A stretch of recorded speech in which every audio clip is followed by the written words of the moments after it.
Warning. This video contains super awesome content not suitable for people who don't enjoy super awesomeness. Viewer discretion advised. Welcome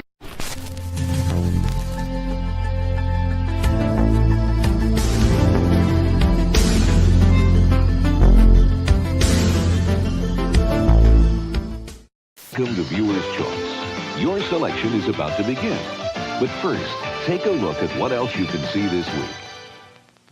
Hey, dudes, inviting you to travel through time. First stop, a long layover at the video store. Bogus. Wait, you've got Viewer's Choice. Excellent. Hello, you rotten little bloodsuckers. America's most populars now get extra value. $12.50 cash back. Rise and shine, Mr. Freeman. Rise and shine. I want the truth. You can't handle the truth. What? Say what it is. Let's get out of here! Like now!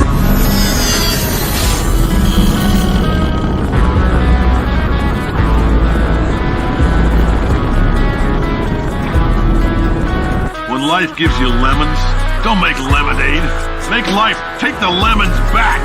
Get mad! I don't want your damn lemons! What am I supposed to do with these? Demand to see life's manager. Make life rue the day and thought it could give Cave Johnson lemons. Do you know who I am? I'm the man who's gonna burn your house down with the lemons. This is my ship, the Nebuchadnezzar. This is the core. Where we broadcast our pirate signal back into the matrix.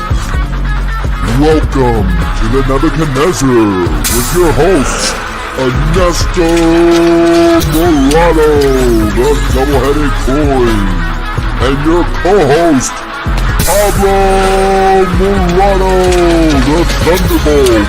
Together, we are the Paramid Podcast.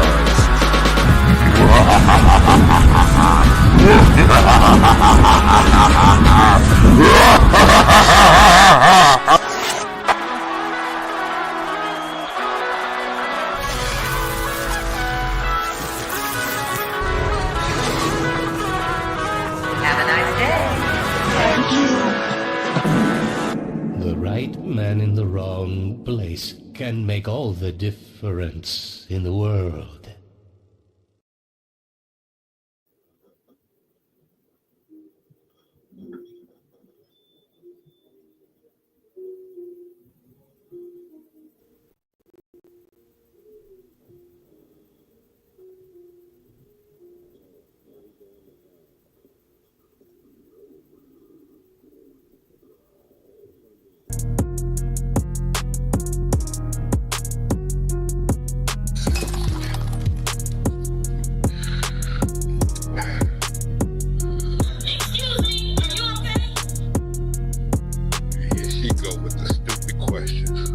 Yeah, I'm alright, man. Just a little hungover, partied a little bit too hard last night. And whatever you in there cooking ain't helping none. It's just like a busted sewer pipe and chicken. Maybe you just not used to my way of cooking. No, maybe you ain't used to the way a human nose functions. I think it's so nice that Amazon has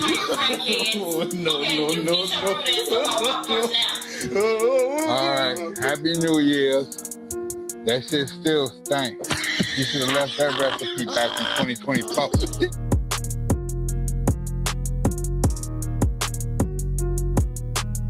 Ring that covers a lot of territory. The Gulf of America, what a beautiful name. And it's appropriate. It's appropriate.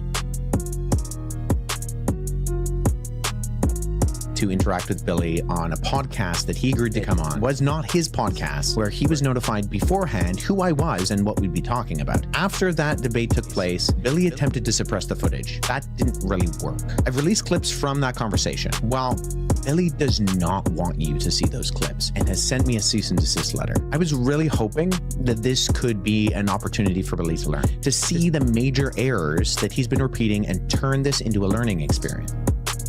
A lot of territory. The Gulf of America, what a beautiful name. And it's appropriate. It's appropriate. So, are we going to hell? Entonces, vamos a llamarle América Mexicana. Se oye bonito, ¿no? Remember the drone hysteria in New Jersey last month? We have a local story that pretty much tops that one. A crew on board a private jet spotted something high in the sky, and they shot this video of it, and they have no idea what they saw that night.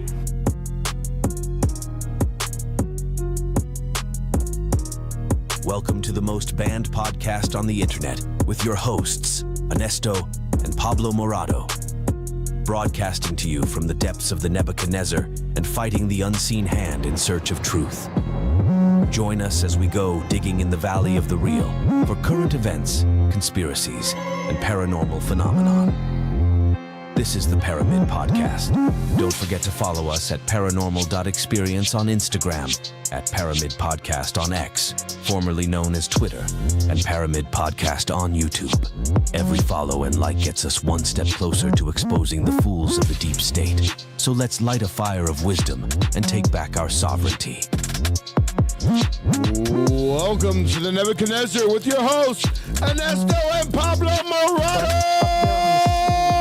This does not show that. Nonetheless, though, the ones that are welcome to the most banned podcast on the internet. San Bernardino right now, they're seeing gusts. This is show number 115, folks. 115. We want to continue to keep you in the know and continue to let you know that you. We have so many things to discuss tonight.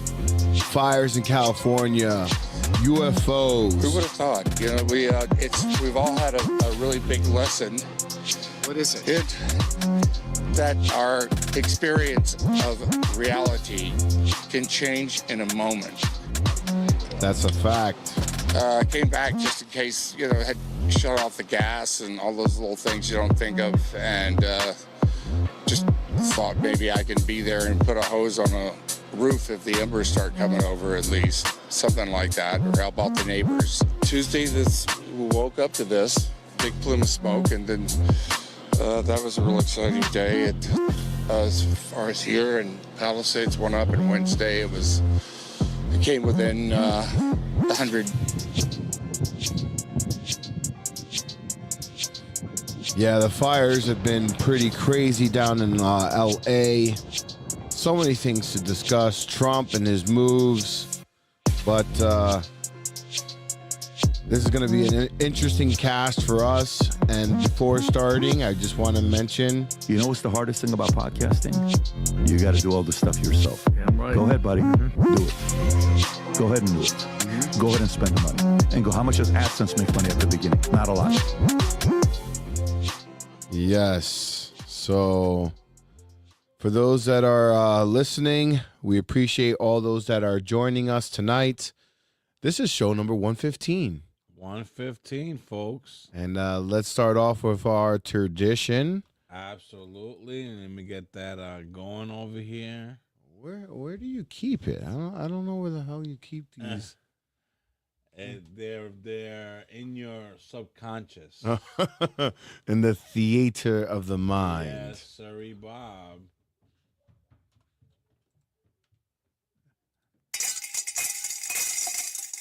The drone, the sound of coins. I love it. So really quickly, folks, this podcast is entirely sponsored by you, so please don't forget to donate. Lo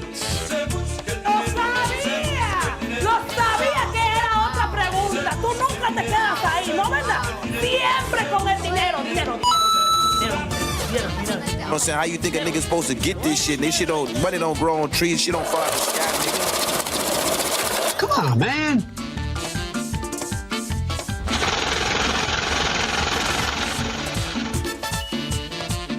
I'm saying, how you think a nigga's supposed to get this shit? This shit money don't grow on trees, shit don't fall out of the sky, nigga. It does not fall out of the sky. Not. So it's been a very, very interesting.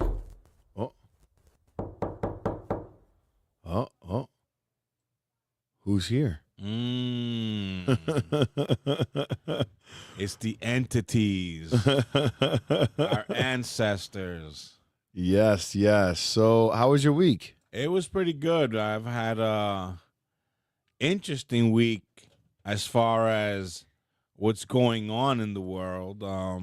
Yeah, a very, very interesting week, to say the least. We got the fires, in L.A. We have former President Jimmy Carter passed away. You have the frat boys having a blast at the funeral, and by the frat boys, I'm calling Barack Obama. That's and right. Trump having a great time. Yes. The drone situation doesn't go away. So it's been an interesting week. And then finally on Friday, Trump gets convicted, but the verdict is like so confusing. Like, he's convicted, but he does no time. It's just a label. So he's a convicted felon as a Yeah, president. but you saw what his sentence was? No. Why don't you try pulling it up? All right. Trump's sentence. Trump sentence. Actually, you might get audio of Judge Marchand handing out the sentence. Let's see here. Let's see. Mr. Trump, you appear before this court today to conclude this criminal proceeding by the imposition of sentence. Although I have taken the unusual step of informing you in advance of my inclinations, before imposing sentence, I believe it is important for you, as well as those observing these proceedings, to understand my reasoning for the sentence I am about to impose. The imposition of sentence is one of the most difficult and significant decisions that any criminal court judge is called upon to make. Our legislature sets the parameters. I mean, for this an sounds authorized serious, sentence, right? It sounds serious. but it is Yeah. All right, keep the it. judge that must decide what constitutes a just conclusion to a verdict of guilty. The court is vested with broad discretion in determining what sources or evidence it may consider to arrive at an appropriate sentence. In doing so, the court must consider the facts of the case along with any aggravating or mitigating circumstances. In my time on the bench, I've been called upon to grapple with this weighty responsibility for countless defendants who have been found guilty after trial for an assortment of offenses, ranging from nonviolent Trump passing must felonies be saying like, to the most heinous shit. crimes, including homicides, I think he's just sex saying, get trafficking, to it. What is and this? child sexual abuse. Yeah, but all this rhetoric that he's The task is spewing. difficult and deserving of careful consideration, whether the sentence be an unconditional discharge or incarceration of 25 years to life. However, never before has this court been presented with such a unique and remarkable set of circumstances. Indeed, it can be viewed fairly that this has been a truly extraordinary case. There was unprecedented media attention, public interest, and heightened security involving various agencies. And yet, the trial was a bit of a paradox. What's extraordinary about this case? You know, if it was, see, this is where I get pissed with this case. If it would have been Biden accused of this, they wouldn't have taken it to court. And refresh the audience's memory. What is he being accused of again? Supposedly, he paid off Stormy Daniels, right? So that she can stay, she cannot say anything about some incident that happened in a dressing room in some department store. right? Mm-hmm. She says that while she was changing in this department store, Donald Trump tried Isn't that the other woman? Who was like rape is sexy or whatever? Oh, wait a minute. Yeah. No, yeah, yes, you're right. What happened with Stormy Daniels? See, I'm confusing this. She went to the hotel. There's so many freaking cases. Yeah. You're right. She went to What's the the name of that hotel, woman? man. The one I was first saying. Good question. Hold on. I forget. Oh my God, I forgot about this. E. Jean Carroll. Yes. What I was talking about is her. What happened with Stormy Daniels is that they had something going on, and she's saying that Donald Trump paid her off. Trump won to shut her up, so that it wouldn't infringe on the election. And he's guilty of that. But since I've been not too firm on my definition of what he's been charged, pull it up. Hold on, I just wanted to play this real quick here. You don't feel like a victim? I was not thrown on the ground and ravished, which the word rape carries so many sexual connotations. This was not sexual. It hurt. Well, I think most people think of rape as it is a violent assault. It is not. I think most people think of rape as being sexy. Let's take a short break. Think of the fantasies. We're just going to take a quick break. If you can stick around, we'll talk more. So this lady, they gave her what, $100 million? Yeah, something like that. Okay, so she won Donald Trump, she won against Donald Trump. Let's see, E. Jean Carroll lawsuit. I think they gave her $100 million. Let's see. I think you're probably right, but let me see.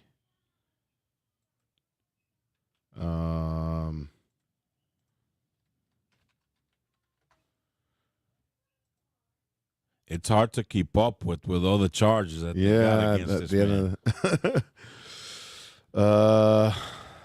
It's not giving me any straight answers here. Hold on.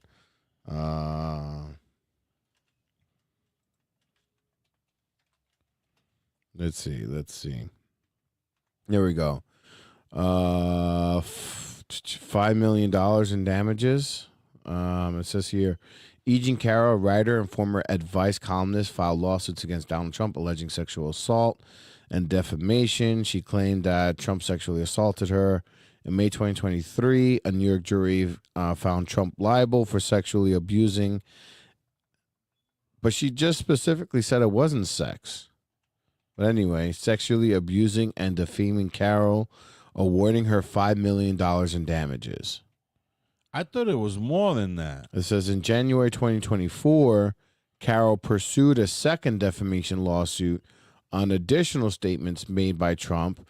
The jury awarded her $83 million in damages, including $7 million for emotional damages, $11 million for reputational damages, and $65 million in punitive damages.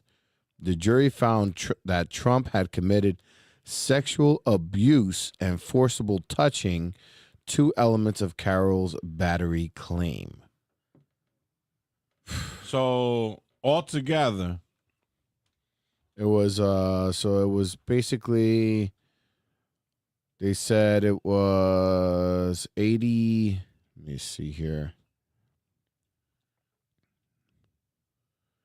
$83 million. Okay, because over here I got a jury awarded $83.3 million to E. Jean Carroll on Friday, which is, this is an old report, in a stinging and expensive rebuke to former President Donald Trump. The award, coupled with a $5 million sexual assault and defamation verdict last year. Okay, so $88 million. Right. Okay, so close to 100 But for million. something that she said that wasn't actual sex, because that's what this guy. I mean, if you go back, hold on, this guy, what's his name, Anderson Cooper.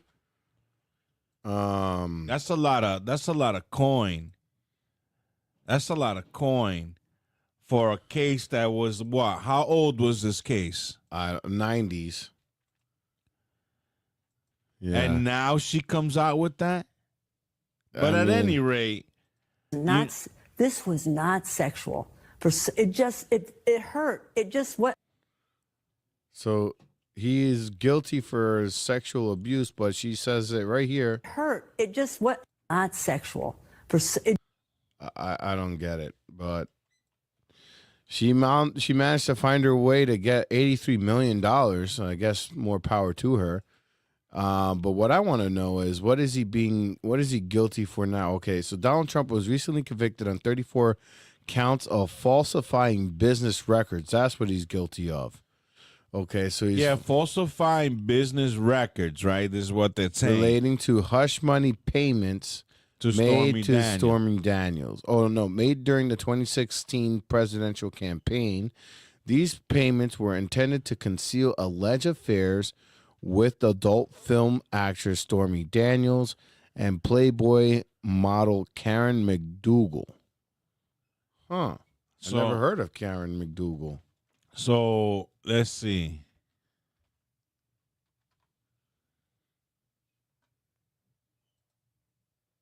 Donald Trump's, let me see. Oh, okay. So Donald Trump is not being charged with making that. Okay, this is William Branham, whoever he is. This is Carol McDougal. Never heard of her. Donald Trump is not being charged with making that 2016 hush money payment to silence adult film star Stormy Daniels. His former lawyer Michael Cohen paid that $130,000 and did so. Cohen testified to protect chances of winning Trump's chances to winning the presidency. So it wasn't him directly that paid her. It was his lawyer. Right. And his lawyer says that he did that on his own accord. Right. That Donald Trump didn't order him to do that. Right. Because they were in the midst of an election, and he figured he doesn't need to know. Let me just pay this lady off on an alleged affair. Yeah, so I don't know. So he got. So the guy who should have been banged for is the lawyer. But so now he's found guilty. And it says here on January 10th, which was yesterday, Trump was sentenced to an unconditional discharge. This means he will not face imprisonment, fines, or community service, but will have a felony record. Consequently, he is prohibited from owning firearms. That's strange. He's prohibited from owning firearms. Yeah, because he's now a felon. Felons cannot own a firearm. And must provide a DNA sample to New York's crime data bank. Despite the conviction, maybe that was the reason why they wanted this. They didn't care about. I did not know that. Maybe that's the reason why they wanted this. With the DNA sample. Despite the conviction, Trump remains eligible to assume the presidency and is set to become the first U.S. president with a felony conviction. Can you see if Donald Trump appealed that? Well, it's still too early. No, you can appeal it on the very same day. Like, let's say they told him, you're gonna be sentenced a year in jail. Mm-hmm. They would have taken him to jail, and on that very same day, his lawyer would have went out to Brooklyn and appealed it. So he would have been out within 7 hours. So it says, yes, Donald Trump has appealed the verdict in the hush money case after being convicted on 34 felony counts of falsifying business records. Trump criticized the legal proceedings as a witch hunt and announced plans to appeal the conviction. However, his efforts to delay the sentencing were unsuccessful. The Supreme Court declined to block his sentencing, allowing it to proceed as scheduled. As of now, the appeal process is ongoing, and no final decision has been made regarding the overturning of the conviction. This is what they want. They want to get his DNA to now link into something else and possibly Jeffrey Epstein. Ooh, link him to something else and then impeach him. Yeah, which they're gonna have a hard time impeaching him because he won with a mandate. He's got both the House and the Senate. Yeah, but I don't trust these bastards in politics. There are no friends. There's only or enemies. There's only permanent interest. Right. So, ooh, they got something cooking.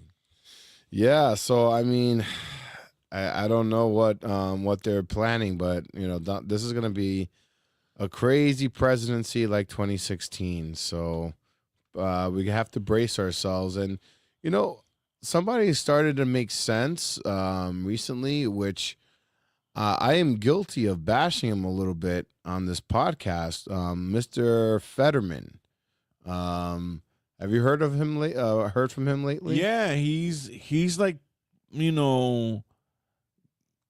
approaching the middle ground now. Like he's really, his rhetoric is not so oppositional towards Trump, more of like-minded with Trump when it comes to the immigrant illegal immigrant stuff. And I've already heard a couple things that he said. I'm like, wait a minute, is this guy a Democrat or a Republican? Well, he made some sense here because recently Donald Trump, and he hasn't even assumed office yet.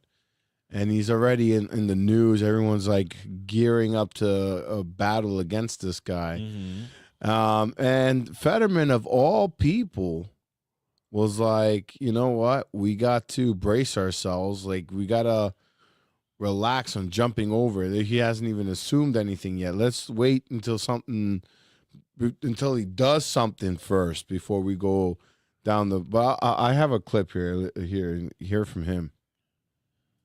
Colleague in the House, but I just happen to disagree on this. And for me, just like my friend and colleague in the Senate, like it's really common sense. And I'd like to remind everybody that we have hundreds and hundreds of thousands of migrants here illegally that have convicted of crimes. And why, I don't know why, who wants to defend to allow them to remain in our nation through that? And now if you're here illegally and you're committing crimes and those things, I don't know why anybody thinks that it's controversial that they all need to go. Do you think that this was one of, if not the biggest issue for this election?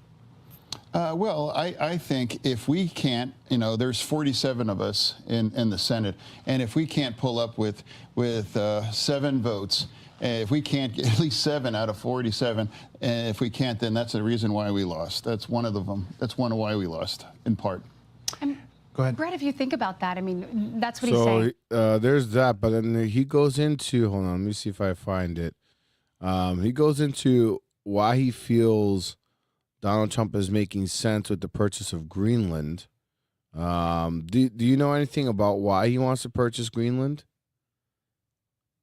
I don't. I have my own conspiracy theories with the purchase of Greenland, because I know Greenland has vast resources. Yeah, I have a little conspiracy and an idea of what's going on with that. But here, this is the part I wanted you to hear. Yeah, and I know there's a lot of freakouts, and of course I would never support taking it by force. But I do think I do think. And you got to also realize, if America purchases Greenland, it strategically puts us right there.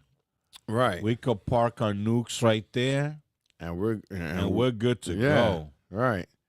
So listen to his logic here. There's a lot of talk about Greenland, for example. Now, and I know there's a lot of freakouts, and of course I would never support taking it by force. But I do think it's a responsible conversation if they were open to acquiring it, and whether just buying it outright. I mean, if anyone think that's bonkers, it's like, well, remember the Louisiana purchase? Oh, I think Alaska was a great deal too. $50 million, I think it was. It was referred to as Seward's Folly, and now that was Alaska now. So I mean, open to having all kinds of conversations as well. And now I don't think it's not helpful to freak out, but some things might work out, some may not, but that's part of an ongoing dialogue. But he hasn't even taken office in 2 weeks, and we really need to pace ourselves if we're going to freak out over every last tweet or every last conversation or press conference. But I mean, he's sounding pretty much on our side. I mean, no, and then he's starting to make common sense. And then you have opposition. I've heard, interviews on the street in New York. Mm-hmm. There are people that are opposed that he does this. Why? I don't know. The more territory, the better. Especially Greenland. Lord knows what's under there. And under that ice. Apparently, the main one of the interests is that China is looking to corner a market. There's some minerals that are in Greenland that China is looking to encroach in, and if they get that, then they basically have a monopoly on the minerals. So Trump that's also part of the national security aspect, where Trump is like, hey, no, we need to have a portion of this, because if China gets Greenland, then we have no way of making some of these vital tech pieces with the minerals that they need. So there's some of that in there. But I have my conspiracy theory is right now, as we speak, his right hand is who? Vance. Well, theoretically, he's going to be the vice president, right? But who is he? Elon Musk, right? And what does Elon Musk have? Well, in terms of, like, he has a lot. He has. Okay, I'll make it easy for you. Elon Musk has vast. Money. A big amount of satellites. Okay.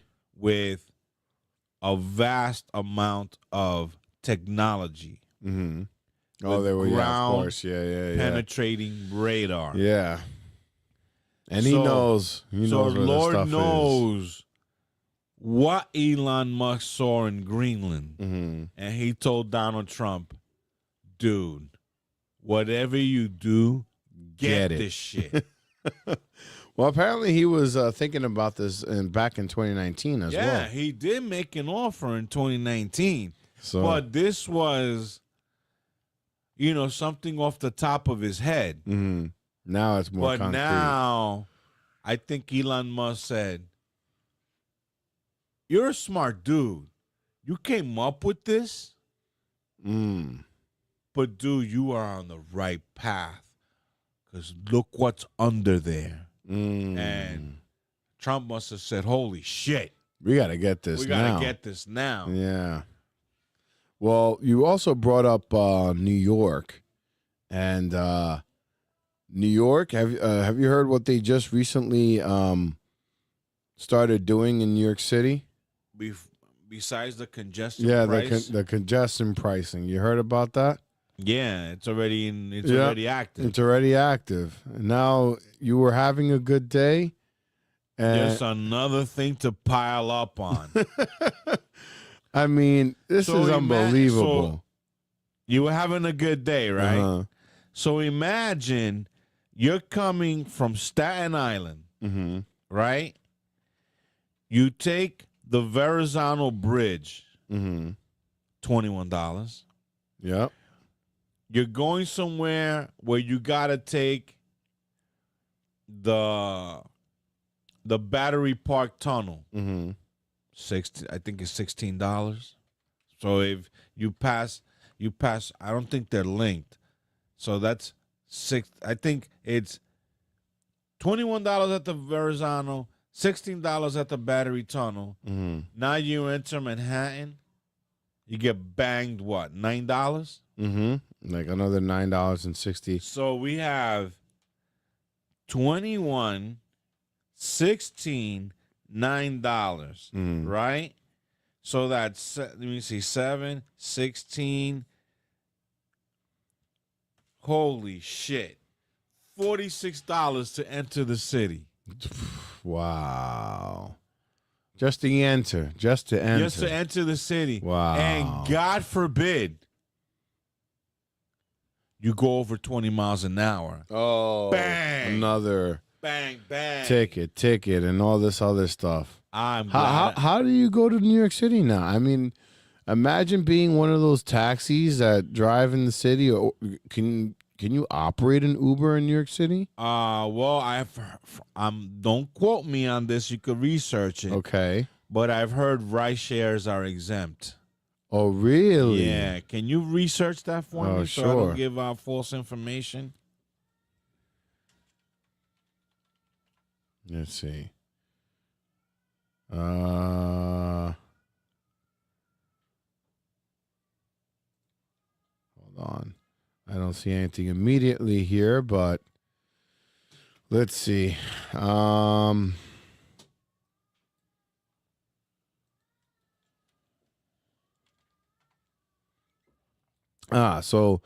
the rideshare company that says to offset the $1.50 fee, it will cancel riders. No, it doesn't say anything. But wait.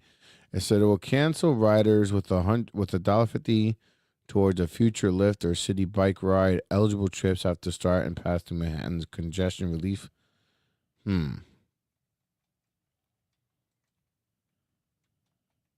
Oh, so Lyft offers $1.50 towards it, but it doesn't say that they're exempt per se. It says drivers can use their Easy Pass. Yeah, the $9 toll will cost roughly $13.50. Okay, look what it says here. The $9 toll ends up being $13.50 if you pay by mail. Of course they would do that. Yeah.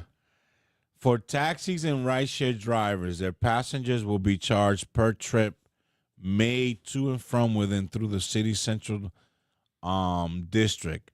Do you get charged for driving within the zone? If your trip starts and ends within the congestion if your trip starts and ends within the congestion pricing zone, you will not be charged the toll. That's what it says here. Okay. So let me see. This is from the New York Post. Uber and Lyft poured millions of dollars into efforts to legalize congestion tolling, and they stand to be among the biggest winners. Wait a minute. So they were for it? Yeah. Oh, I gotta read this right here and live. Uber and Lyft poured millions of dollars into efforts to legalize congestion tolling, and they stand to be amongst the biggest winners. Uber spent $2 million alone from 2015 to 2019 to promote congestion pricing, roughly $1 million of which went to some of the city's top lobbyists. Company confirmed to the Post in 2019. Since then, both Uber and Lyft have continued to hire top lobbyists to help persuade key state and city officials to approve the congestion controversial levy,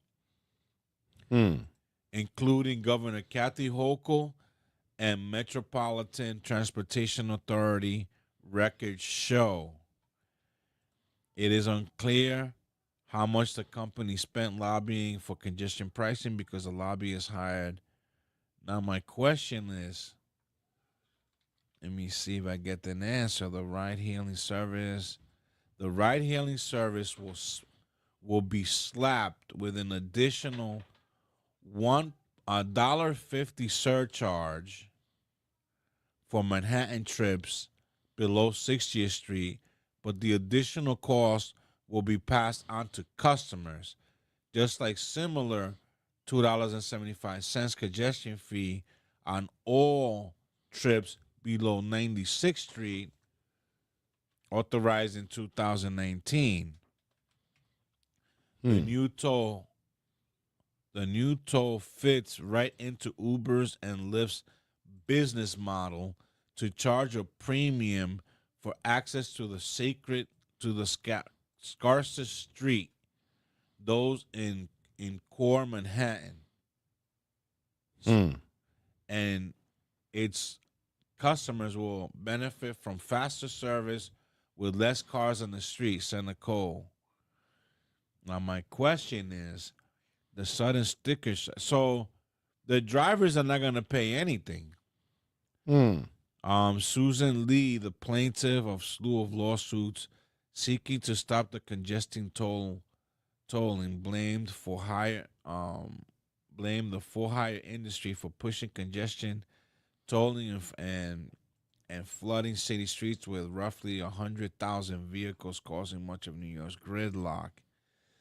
If the motivation to incentivize people to make mass transit, then new fee for hire vehicles should be equivalent to the $2.90 cost for a bus or subway. So, New Yorkers, they don't take things, laying down. They always find a way around things, right? So have this quick video, and then we can move on to the next topic. Check this out.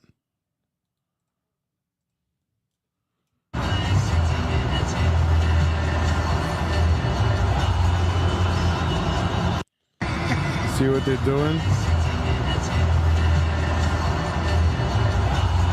That's not legal. He's using a scooter. But that's not legal. It may not be, but they're doing it anyway.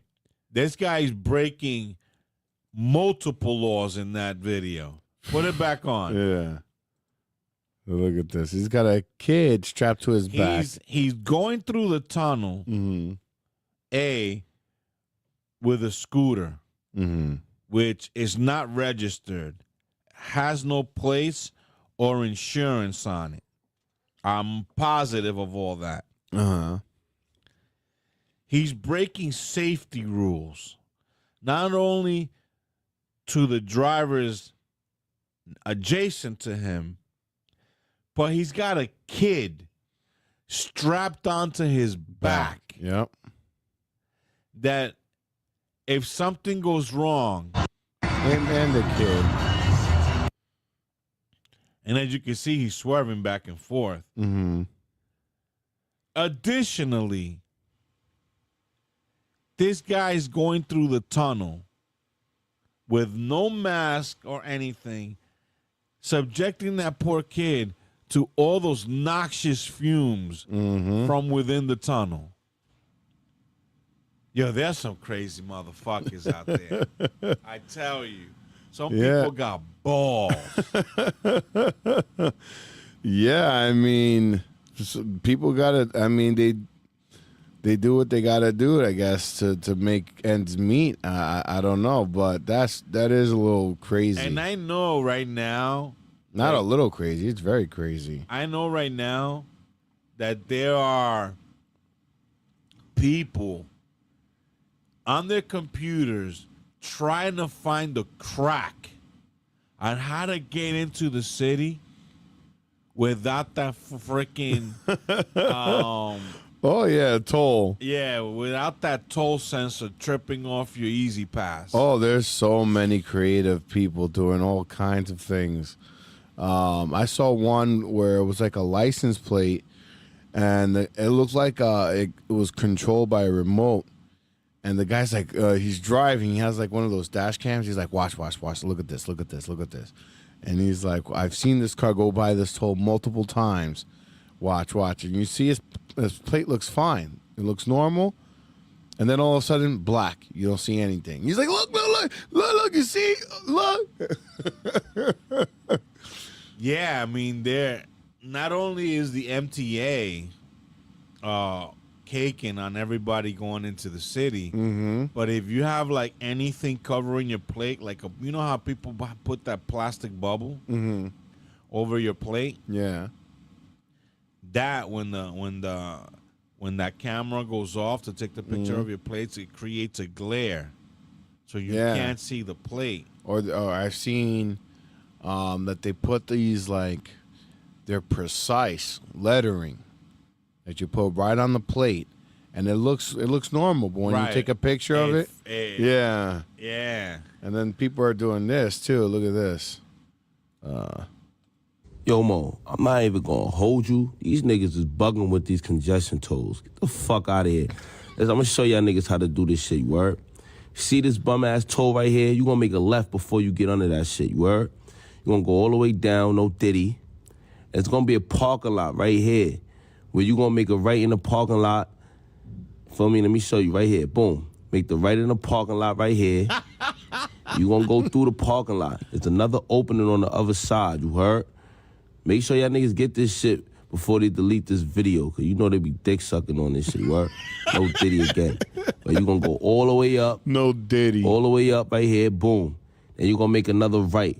And that's how you avoid the tolls. I'm gonna get the other shits too. You better get this shit now before they delete this shit, because you know the government be on bullshit. That's how you fucking do this shit, you heard? We ain't paying nothing. You see, people are getting, and what they're making is actually, they're probably making the city more unsafe. Yeah. Because now that guy who owns that parking lot is gonna have to shut that door. Right. Because that's gonna be a highway now. Yeah. People are just gonna go that way. So either that or put a gate on it. They're gonna have to do something.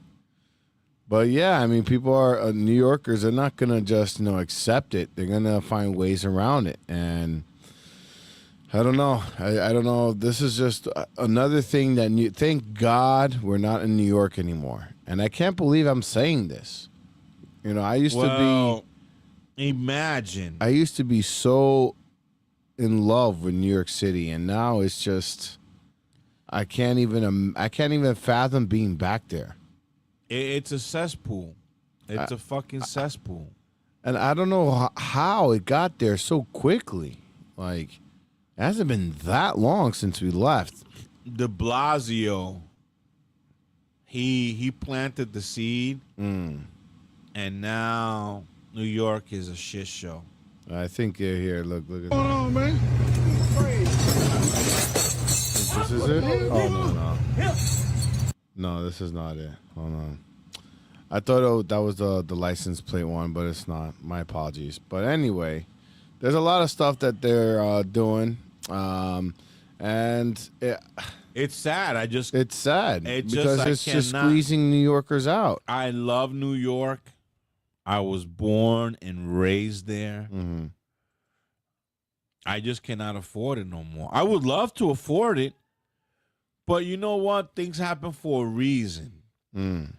Because it brought me out here to Western Massachusetts, right? And what I was longing for, in New York couldn't provide. Right. Which is a home. A home and being like having trees and nature around you.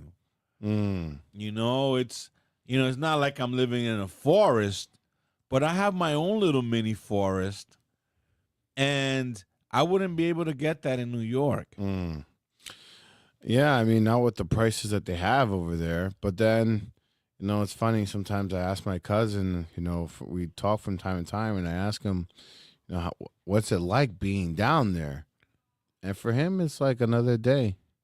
Like nothing's changed. But for us, we see the difference. For him, I guess by being in there, you get so desensitized to it that. No, what happens is desensitizing, yes, but it's like a drug. You know, you understand what I'm saying? Like you tell a drug, somebody who's hooked on drug, like, dude, you're an addict, and he's like, no, I'm not. I'm not. And you tell him, look, why don't you go to a rehab? Fuck you telling him to go to rehab. I ain't got no fucking problem. Right. Yeah. I was in that hypnotic stance when people would say, dude, if you're struggling here, why don't you leave and find somewhere where I'll be like, what? Who told you I was struggling? But once I left, and thank God to my significant other that she did make that choice, because I left kicking and screaming. Right. I remember. I was in love. I remember. With the tri-state area and all the monkeys it put on my back, which is high bills, like high electric bills, high insurance bills, easy toll, easy pass, speed cameras, red light cameras, summonses, parking tickets, and it goes on and on and on forever. So I was working just to pay that, and then doing payment plans just to travel, just to have a car. I would just in a perpetual payment plan. Yeah, and that's no way to live.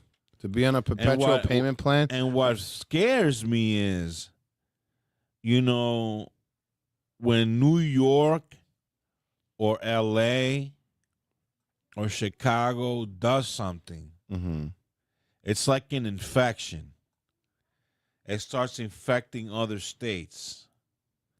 And what I'm afraid of, that this is like, the pilot program, and then it's going to hit Connecticut, then it's going to hit Massachusetts, then it's going to, and then before you know, every big city that has a traffic problem, we're not going to get banged with that because we don't have a traffic problem here. Thank God. But it's going to start infecting. If we have a traffic problem, then it's going to be. What do you think LA has? Well, I think New York, I think LA makes the traffic problem out to be bad, like really, really bad, which it is. But driving in New York, I think New York got them beat. I think New York got them beat because you're bumper to bumper traffic throughout the length of the LIE, basically. But that's what I've heard. And I went to LA with you. Yeah. I didn't experience that traffic in LA. Because we were during the holidays. Yeah. But I've heard you could sit in traffic for 2 hours. Oh, yeah. Don't get me wrong. No problem. Don't get me wrong. You can. There's a lot of things that Did you experience that while you were in LA? Oh, yeah. Oh, yeah. I mean, you would see it. But in comparison to New York, the thing is that LA is more expansive, so there's more, and I think LA is much bigger than Manhattan. But if you're comparing Manhattan traffic to LA traffic, Manhattan got you beat. I'm sorry. It's not the same. Because as a rideshare driver, I was all the way down by Houston Street, by where Katz is. I went, I'm not fucking kidding you. I went 2 blocks. Took me 20 minutes. That's what I'm saying. So 2 blocks. 20 minutes to go 2 blocks is crazy. 2 blocks. And you go faster on bike. That's why those city bikes and all that and stuff I was is so thinking to popular. myself, I had 2 riders with me. That's when I was working out in the tri-state area. Mm-hmm. I'm like, you just sitting back there? You just sitting back there and just sitting in the traffic when you can walk. When you can just say, you know what, driver, I'm getting out right here. By the time I got to where they were going, they probably would already were gonna get served with their food. Unbelievable. It's crazy. And then look, I looked this up here. So it says, let me make this big so everyone can see. New York has worse traffic than LA. It says the top honor goes to New York City according to the annual traffic index for 2023 put out by geolocation technology specialist TomTom. The rankings analyze the time, cost, and CO2 emissions per mile driven to get the results, simulating how long it takes to complete a 6-mile trip within a city for cars. Wow, TomTom. You remember that? Yeah, TomTom. I had a TomTom. But you want to know how ridiculous the traffic is in New York? And I'm not exaggerating. When I went to see my mom, you know, we live right by LaGuardia Airport. Mm-hmm. I think it's 92nd Street. There's you make a right on 92nd. No, not 92nd Street. It's by the 80s. Okay. Like by 89th Street, there's a hotel that you make a right. Okay. And you go down past Ditmars Boulevard. And then you enter the airport. Okay. And we were living, remember we were living in that trap house? Mm-hmm. That's 23rd Avenue, am I correct? I believe so, yeah. Okay. From the airport all the way, you take 23rd Avenue all the way by the College of Aeronautics. Mm-hmm. Vaughn College? Yeah. Yeah. There was a two-car, both lanes filled with cars from Vaughn College all the way to where we live. Oh, my God. And they were all rideshare. What? All of them were rideshare. That's insane. They were online to get into the airport. Wow.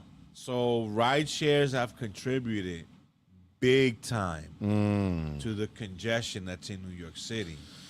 Yeah, sure. So it makes sense why they were lobbying for this thing, because they were paying the MTA. Yo, this is diabolical. They were paying the MTA, the lobbyists to push the MTA to create this congestion pricing, right? But since they're contributing by way of lobbyists to the MTA made sure that ride shares were not getting banged with the $9. Everybody else is. Wow. That shit is diabolical. But they're the ones causing the most traffic. They're the ones causing the traffic. That is diabolical. So yeah, I mean, there's a lot of stuff. There's so much to cover. I mean, it's all over. Everybody is going through all kinds of changes in 2025. You have Trump renaming the Gulf of Mexico the Gulf of America, which I like. That it has a nice ring to it. I do too. The Gulf of America sounds good. I mean, I think it makes sense. You got North America, you got South America, Gulf of America. Yeah, I like it. Like, why does Mexico have claim to the whole Gulf? I mean, look, I'm American, and Mexico is being very lax with their drug dealers and letting people come over the border. Oh yeah. So the hell with them.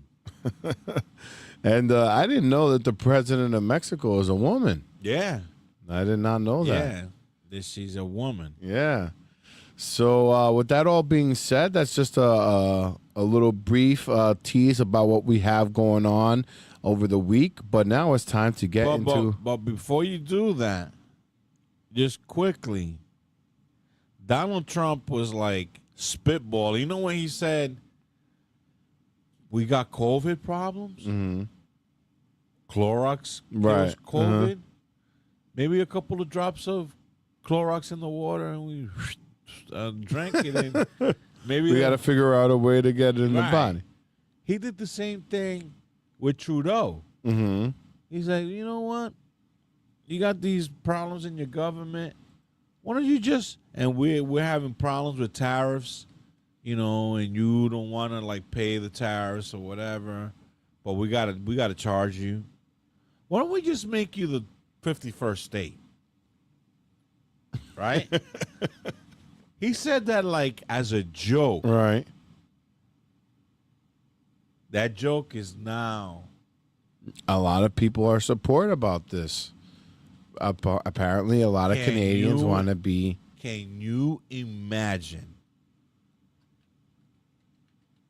if the United States and this is something we came up, me and the Warlock came up with this way before we heard Donald Trump say anything. Anything, yeah.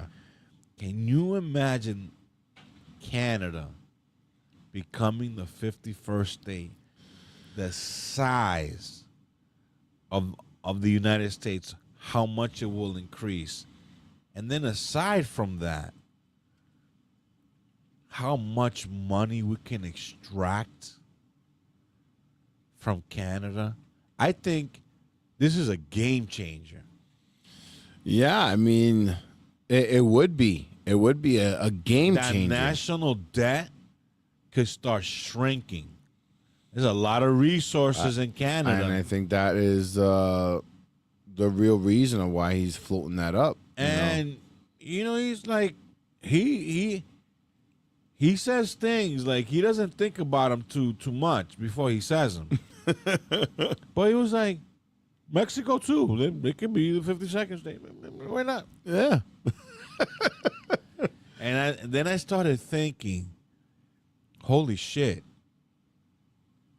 Could this be something subliminal from the New World Order to introduce a new currency, the Amero? Maybe. And you know that there's coins out there. What do you mean? Like Amero coins? Yeah. Google Amero coins. Okay.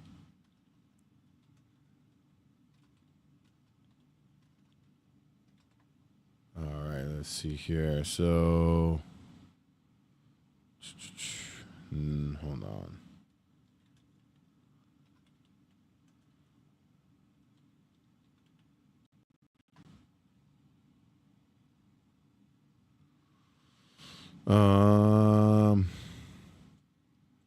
Let's see.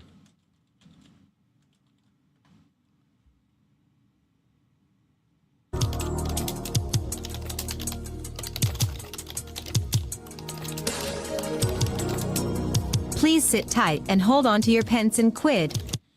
Yeah, so it says here, some private companies have produced collectible coins with the name Amero on them. However, these are not the official currencies and have no legal tender status. No, they of course they have no legal stand.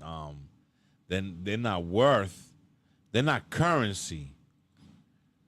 But I'm looking at them right here. Let's see.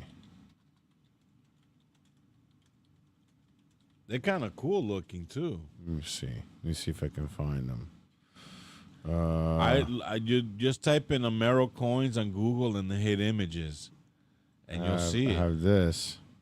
There you go. You using Google or not? Yeah, I'm using Google. Yeah. Okay, so go to the search. All right, hold on.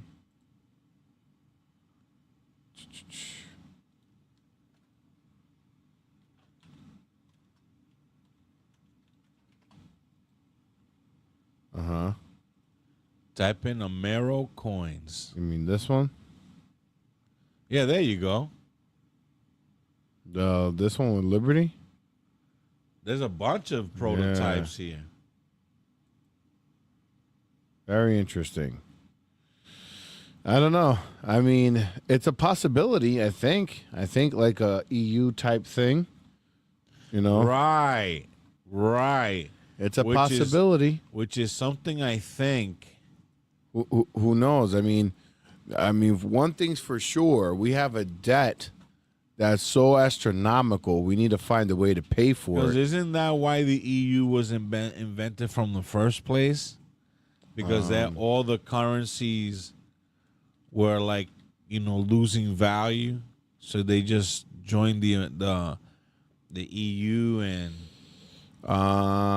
economic cooperation by fostering economic interdependence. The EU aimed to make war between member states unthinkable. If countries are deeply intertwined economically, they are less likely to engage in conflict. That was part of why they put the EU in place. It says it was primarily invented to prevent future wars between European nations. Which, we don't want a war between Canada or Mexico, right? And Canada is being supported by Britain, right? And then Mexico is being supported by China in a way. I've heard so many explanations on how Canada is linked to England. I still don't understand it. Because it's like Canada is like England's Guma. like if you have like you're married, right? And then you got your side chick. And Canada is like Britain's side chick. Well, let's see. It's just weird the way the queen is on their coins. Yeah. But they're not really part of England. But yet they kind of like kowtow to the king. Like, I don't understand the way that works. Yeah, it says here, Canada is an independent country. It gained independence from Britain gradually over time. The Canadian Constitution, while the Canadian monarch is also the British monarch. You see that? The Canadian monarch is also the British monarch. Canada has its own constitution and fully self-governing. The Commonwealth, Canada is a member of the Commonwealth Nations, a voluntary association of 56 member states, most of which were formerly part of the British Empire. While the two countries share historical connection, Canada is a sovereign nation. So, I don't know. I guess because they're saying right there, the British monarch is the Canadian monarch. How does that work? It's just weird. It's just weird. So, yeah, I mean, it would make sense if Canada and Mexico was, in a EU type of agreement. But I think also including South America. I would say the hell with the EU agreement. Make it America. Over. Make it America. Well, I would say that to South America, too. I think I mentioned this last cast. You know what's the best way to stop illegal immigration? Call the South America, America. Yeah. Just stay there. You're in America. Now you don't have to move. Yeah. you're what you wanted already happened. Pinche güey, I gotta stay, man. Come on, man. Well, you want it to be in America. You stay put right where you are. It's America now. There you go. Problem solved. No more pesos for you. And then you don't have to deport nobody. Right. Because you're an American. You're in America. It just makes your life a lot easier. And with that, it's time. You know how many resources you save there? Oh, yeah. But then it has to be in a way where, they make an agreement where, you can, like, just like Hawaii, right? You visit, like, every time I see, like, videos from Hawaii, it just feels like that's a different nation altogether. But it's America. It's America. That should be South America too. Like a lot of these people. Now, pardon my ignorance. Mm-hmm. Who did we get first? Hawaii or Alaska? Let's see. Something they didn't teach me in high school, obviously, or I wouldn't be asking the question. Let's see. So, U.S. acquired Hawaii first. So it annexed in 1898, and Alaska was 1867. Wait, Hawaii was when? 1868? 1898. Whoa, wait, hold on. So it says Hawaii acquired first, but then, no, it seems like Alaska was purchased first. This is what it says. It says U.S. Here, I'll put this up on screen. You see what I'm looking at. I'm looking at Google Gemini, and it says here, the U.S. acquired Hawaii first. Hawaii annexed in 1898. Alaska purchased from Russia in 1867. I think it's making a mistake here. So 1867 is obviously first, so we got Alaska first. Let me see. Let me just verify. Yeah, it says 1898. So yeah, I mean, we got Alaska first. We got Alaska first. 1867, and then we got Hawaii in 1898. A few years later. So, I mean, the purchasing of Greenland is not a crazy thing like Mr. Fetterman mentioned. It's not a crazy idea. It's not like we haven't done that before. Okay, so let's see. The United States purchased Alaska from Russia in 1867 and annexed Hawaii in 1898. So we got Alaska first, then Hawaii. Right. Oh, okay. So with that being said, it's time for our AM show.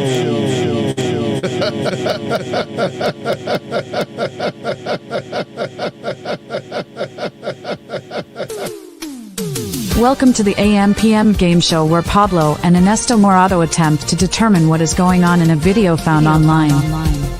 Using only their ears and their third eye, the host will make a guess on what is going on. If the host gets guesses correctly, they receive $20,000 of a fiat currency that no longer exists. So what do you say, folks? Shall we play a game?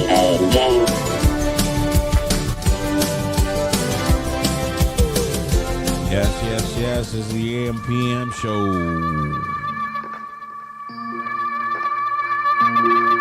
Theater of the mind.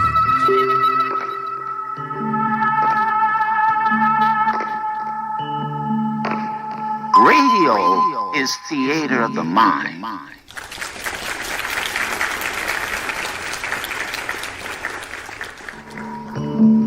Radio is theater of the mind.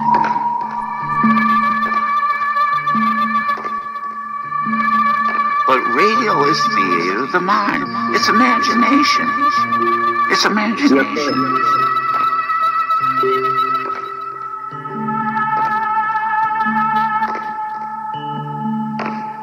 Radio is theater of the mind.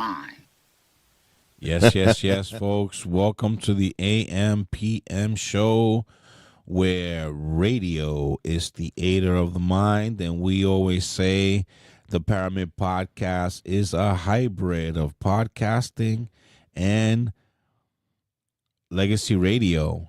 So with that said, we play a clip and we see if the other can understand through theater of the mind what is going on in that clip. Chamba, me acuerdo el día que de la chamba yo me enamoré. No, you're not going to be able to. This is going to be too hard. But go. What do you got for us today? Okay, so let's see what we can dig up on the archives over here. Okay. You know, this Trello is really getting populated as of. But unless you want me to start it off, I have it. I have it here. All right. I'm just trying to find out what theme am I gonna, start with. But I think I'm gonna start it off with this. I think that's gonna be the theme. Okay. What Here is we it? Go. Let's see.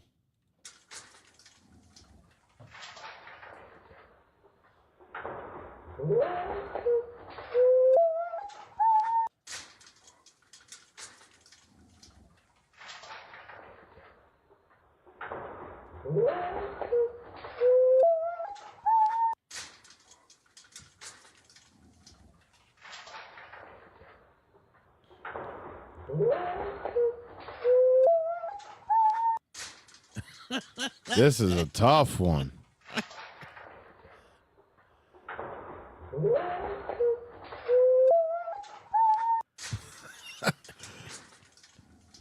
I am stumped. I mean,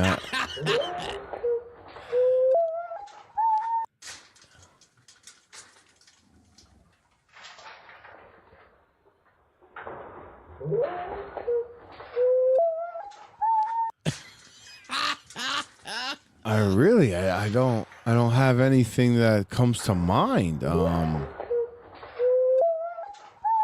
You gotta listen. There's some clues there.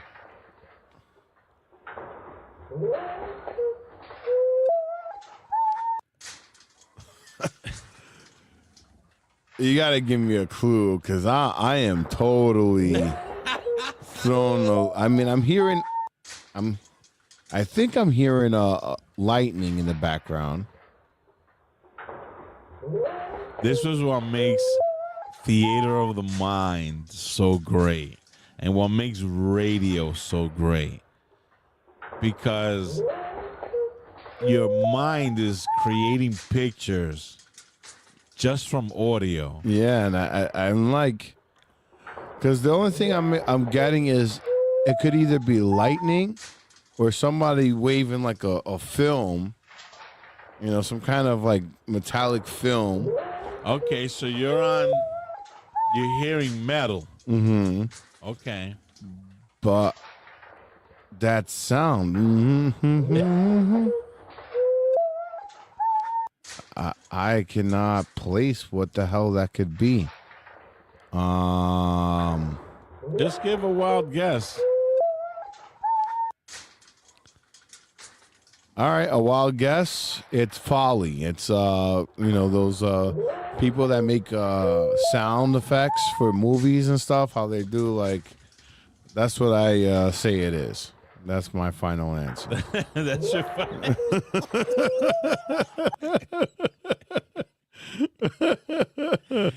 Theater of the mind, folks. All right.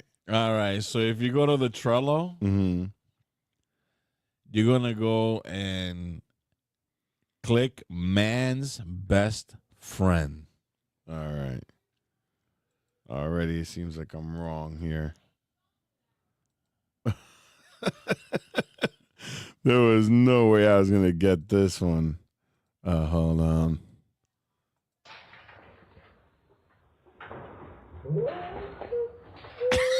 Ouch. I was not going to get that one. My goodness. So a dog is trying to climb up over a fence, and they slowed down the video, and his member gets caught in the fence as he falls down. Every man's downfall. Damn. And that sound is a slowed down sound of the dog whimpering. Yeah, whimpering. Wow. I would have never guessed that. I was thinking anything but. So I definitely, you got me on that one. I definitely got a. All right, so here we go. I got one for you. What is going on in this clip? All right.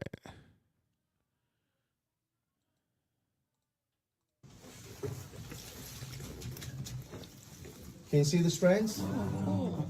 Luckily she's wearing a black background. You can see one thread is from one cocoon only. She will then need to clean the outside layer. It may be worn, it may be stained, and then grab that bunch, form it into a very fine thread, through the loop, around the ring, and then attach to the wheel. As she starts spinning the wheel around, you will also see the cocoons, they'll start moving. Can you see how they're all moving? Lovely. And those who are nearby, please put your hand right there. You can feel from that vibration that the silk is actually running through your fingers. It won't cut your fingers. So what's going on in this clip?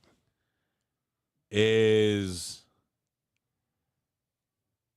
they're in Asia, somewhere either in China or somewhere in that region. Mm-hmm. And they're making silk out of the silkworm. Okay, is that your final answer? Yes. All right, here we go. Ready? Can you see the strands? Luckily she's wearing a black background. You can see one thread is from one cocoon only. She will then need to clean the outside layer. It may be worn, it may be stained, and then grab that bunch, form it into a very fine thread, through the loop, around the ring, and then attach to the wheel. As she starts spinning the wheel around, you will also see the cocoons, they'll start moving. Can you see how they're all moving? Lovely. And those who are nearby, please put your hand right there.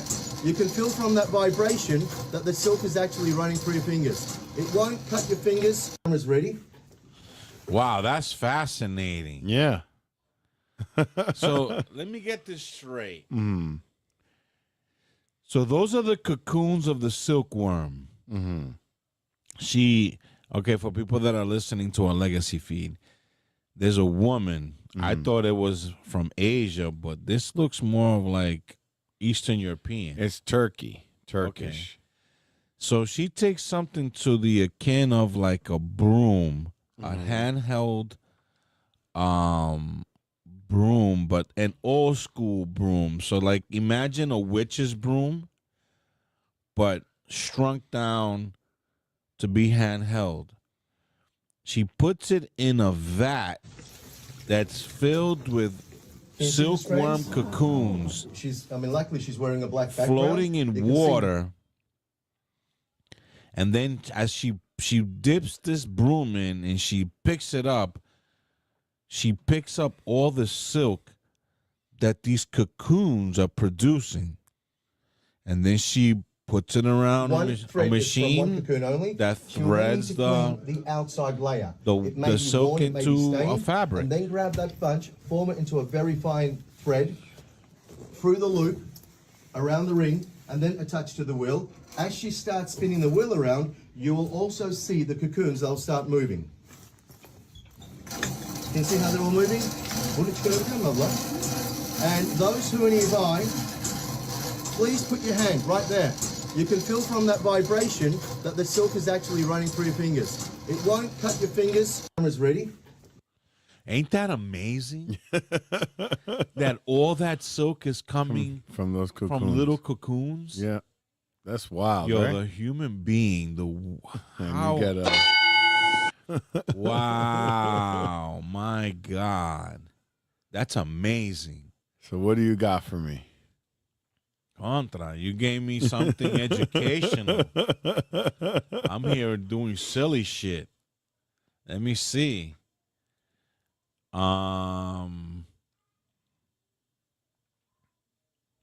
Okay, I'm going to give you something lighthearted. All right.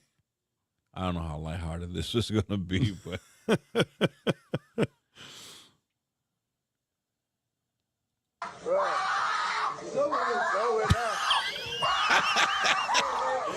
This is a trick question.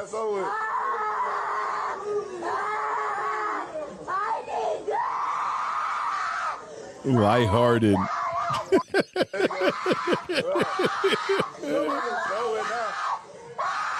Sounds like somebody's getting murdered.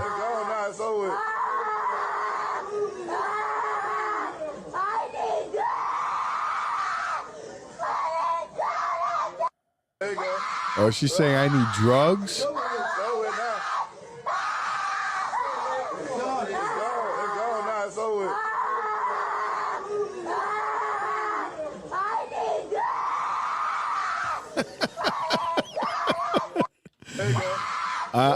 I'm hearing I need drugs, so I think this is I'll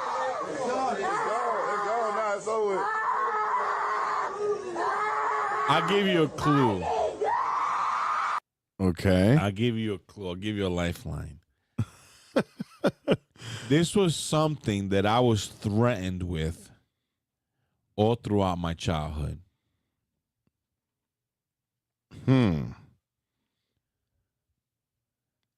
Not a. And I almost give you the answer. My dad used to tell me, si tú sigues por ese lado, te voy a pelar a cazón.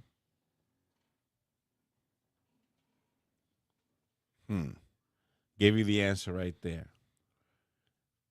Si tú sigues haciendo eso, te voy a pelar a cazón. A pelar a cazón. You used a word that I don't know. Huh.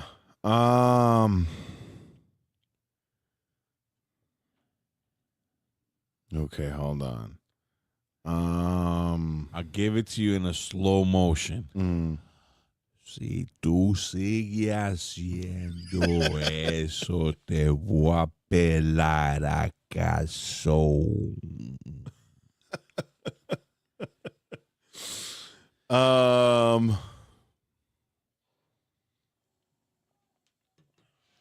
So play it for me one more time.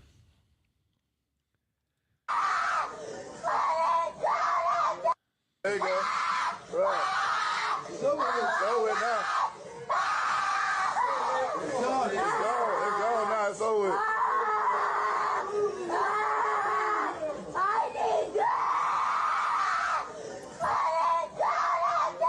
There you go. Right. Slow it now. Somebody's getting circumcised. I don't know. I don't know. I Is really that don't your know. final answer? Oh, no. There you go. Pelar a cazón. Slow it now. Si tú sigues haciendo eso, te voy a pelar a cazón. Pórtate bien, porque si no te voy a pelar a cazón.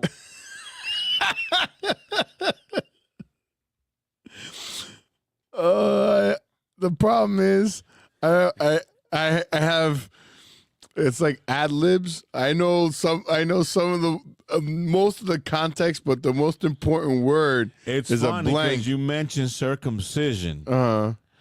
There's a correlation to that.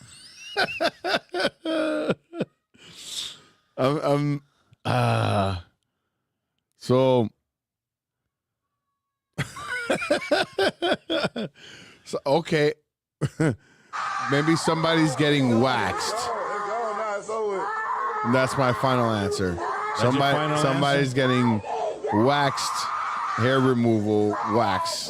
That's my final answer. Okay, so if you go to the Trello, I don't know why they were threatening you with this. I don't know how that makes sense. Look for the where it says anti-bully. Anti-bully. Okay, let's see. Okay. Here we go. Oh. Well, yeah, Read the caption. I should have known. Dad cutting his son's locks because he bullied another kid at school that had cancer. Hold on.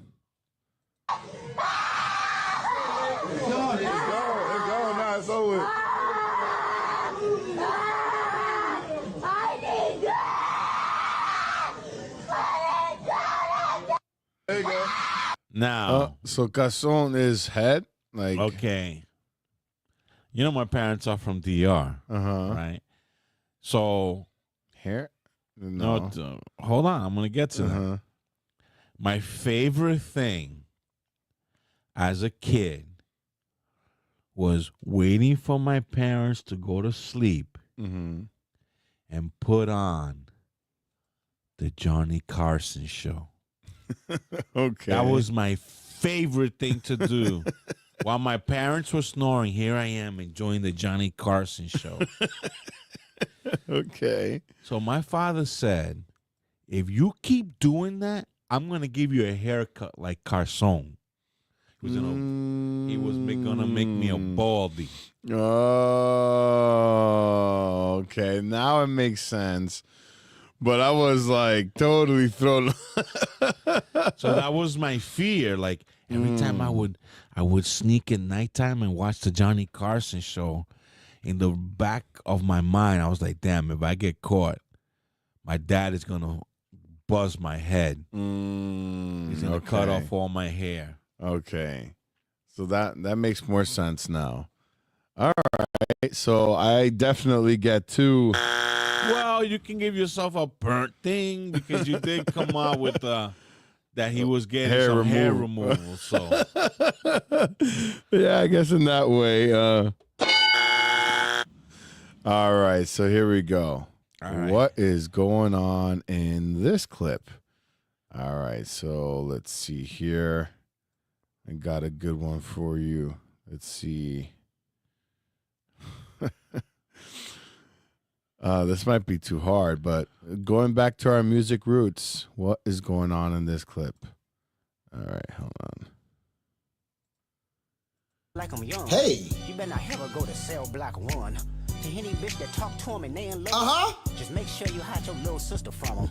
They tell me Chubb's the only one that get your hammy. Yo, this is sick. Party playing with his nose now. And Baca got a weird case. Why is he around? Certified lover boy, certified pedophile. Hold on. Hey. Hey.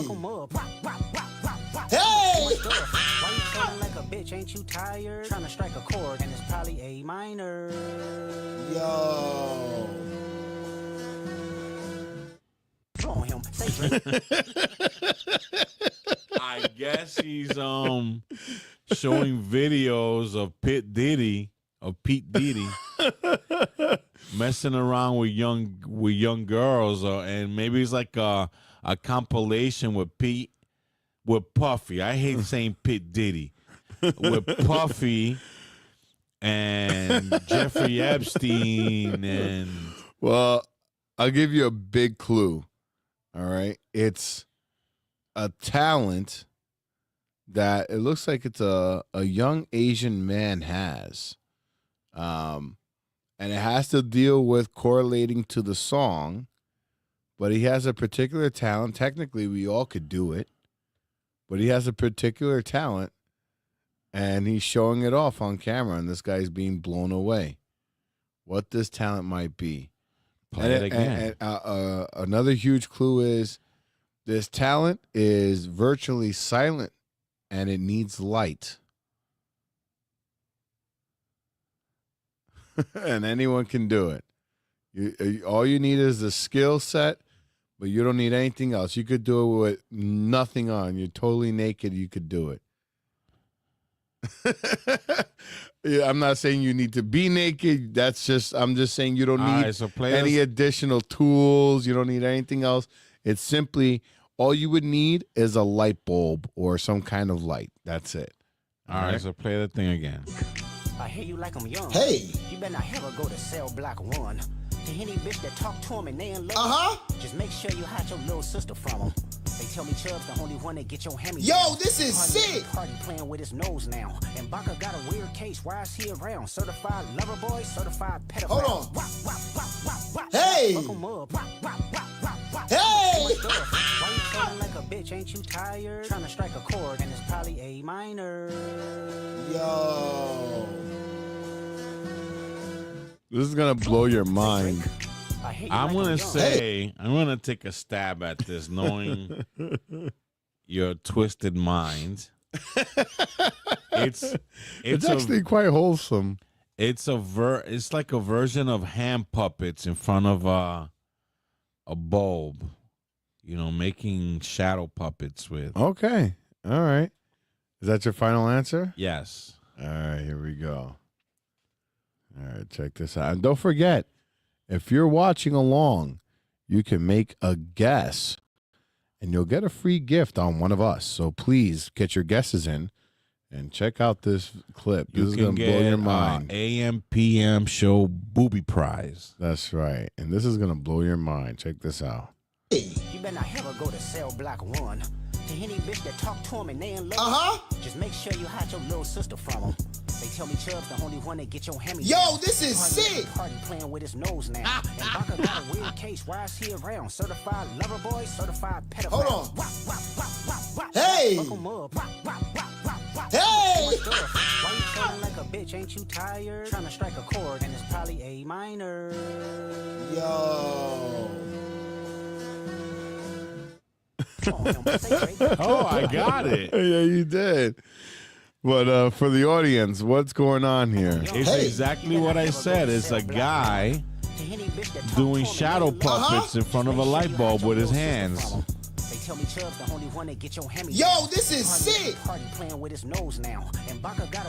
not just shadow puppets. I mean, this is like... Hold on. This is expert level. Hey! Bitch, ain't you tired? Trying to strike a chord and it's probably A minor. Yo, that's crazy. Crazy talented. So I'll give you so you're 2 for 2. All right. Now I guess it's time for our Are You Going to Hell? Yes, it is. And do you have the sound clip for it? Yes, we do. Here we go. The elevator is going down. All right. Welcome to my chambers. So what do you got for us today? I will get you next time. All right, so let's see. Okay, so you ready? Yeah. Now the object is not to laugh. Right, you can't laugh. You can't laugh. Right. We just got off a holiday season. You know, we just went through Thanksgiving, Christmas, and New Year's. Mm-hmm. You know, so you can't laugh. All right. Are you going to hell and hit Chiriqui. Chiriqui. All right. Chiriqui. So hold on. Let's see. Okay, let's get the giggles out of the way. Chiriqui. Okay. Just the name makes me laugh. You can't laugh. All right. All right. I'm good. All right, here we go.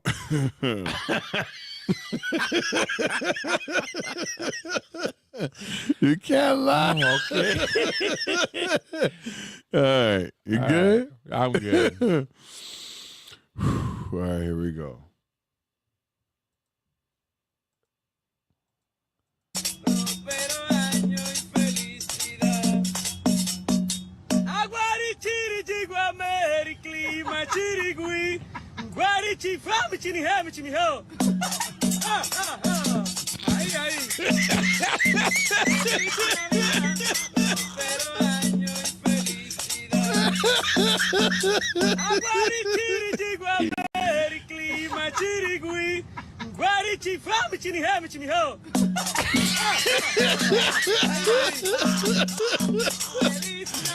Oh no, you caught me.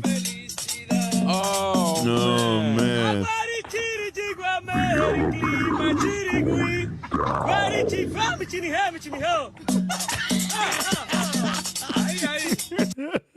He's really speaking English. Oh man, you got us. Oh man. All right, so here we go. I got one for you. All right, we can't laugh. You got to get all the giggles out of the way. Okay, so here we go. Oh, man. So here we go. All right. Hold on. Just waiting for it to. Oh, we were doing so good with the loading, and now all of a sudden it's starting to buffer. Hold on. Just bear with me, folks.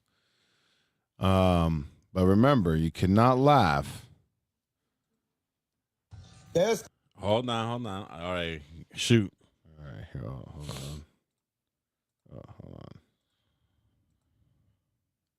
Hold on. Let's put this up on screen.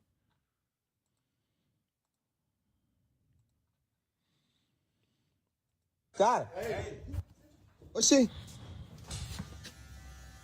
Hey. Yes, got it. Hey. What's she? Hey. Yes, got What the hell? What's she? Hey. Yes, got it. Hey. What's she? Was he buzzing his ass? Yes, got it. What's she? Yes, got it. What's she? Yes, got it. What's she? Yes, got it. What's she? Oh, no. He got caught out there. Oh, man. What the hell? Oh, man. Oh, that was a good one. Do you have one more? Yes, I do. Okay. Now, we're not supposed to laugh, but we've been caught already, so. Yeah, I mean, Lucy's having a field day. Welcome to my chamber. So we're already at the chamber door. I mean, come on. All right. So what do you got for us? All right. Wind up dog. You know, like when you buy you can buy like something like I could buy something for my grandkids and you wind up like a little dog and it starts. Right. Oh, this is a wind up dog. All right. Here we go.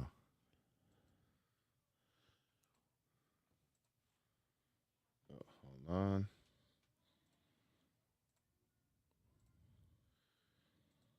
Okay, here we go. Now we can't laugh, folks. You cannot laugh. Here we go.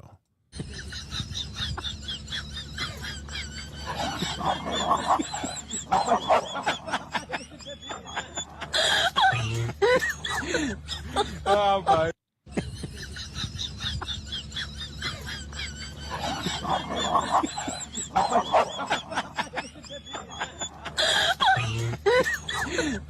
Oh my.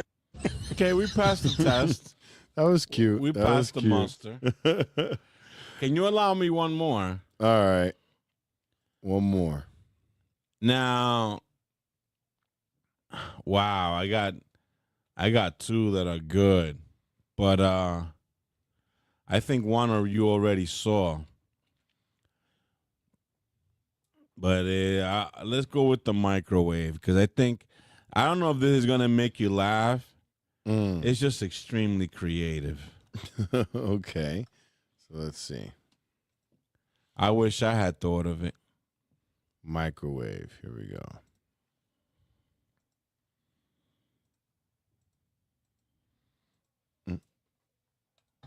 Look at this. I Somebody come look at hate this fucking town, bro. Somebody come This and look at this. motherfucker got a goddamn microwave as his fucking mailbox, bro. Wow. Tell me that shit isn't cool. Look at this. I Somebody come look at hate this. this fucking Look at town, this. bro. Somebody come and This look at this. motherfucker got a goddamn microwave as his fucking mailbox, bro. It's like perfect.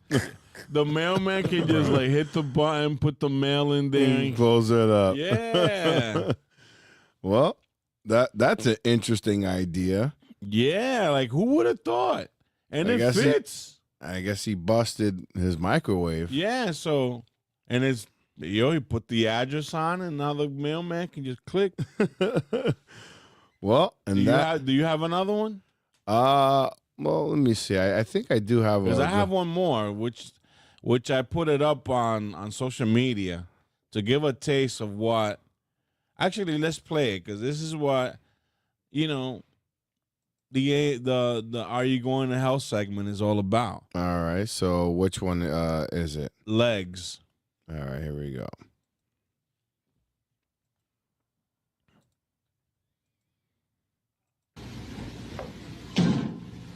If I was handicapped, it's because of these damn legs.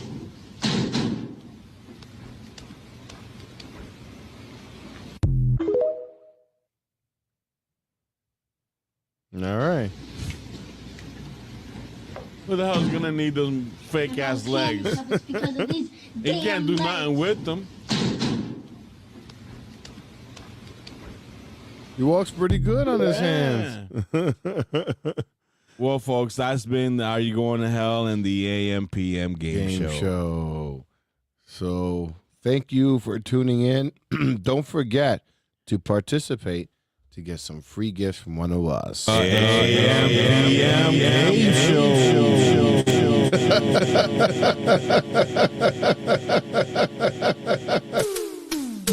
Welcome to the AM/PM game show where Pablo and Anesto Morado attempt to determine what is going on in a video found online. Using only their ears and their third eye, the host will make a guess on what is going on. If the host gets guesses correctly, they receive $20,000 of a fiat currency that no longer exists. So what do you say, folks? Shall we play a game?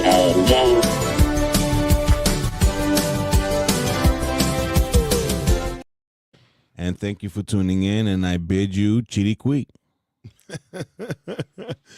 So we haven't done this in a little while, but I have here an interesting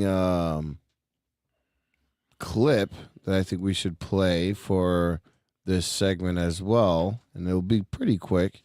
Let me see if I have a quick segment here for it. Where's my clip?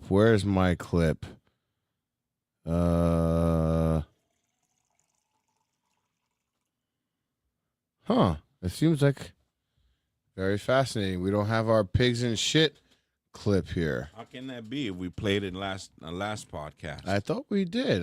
Oh, here we go. Yeah, here we go. Cops are pulling you over, but wait. You have rights. So let's watch some pigs and shit.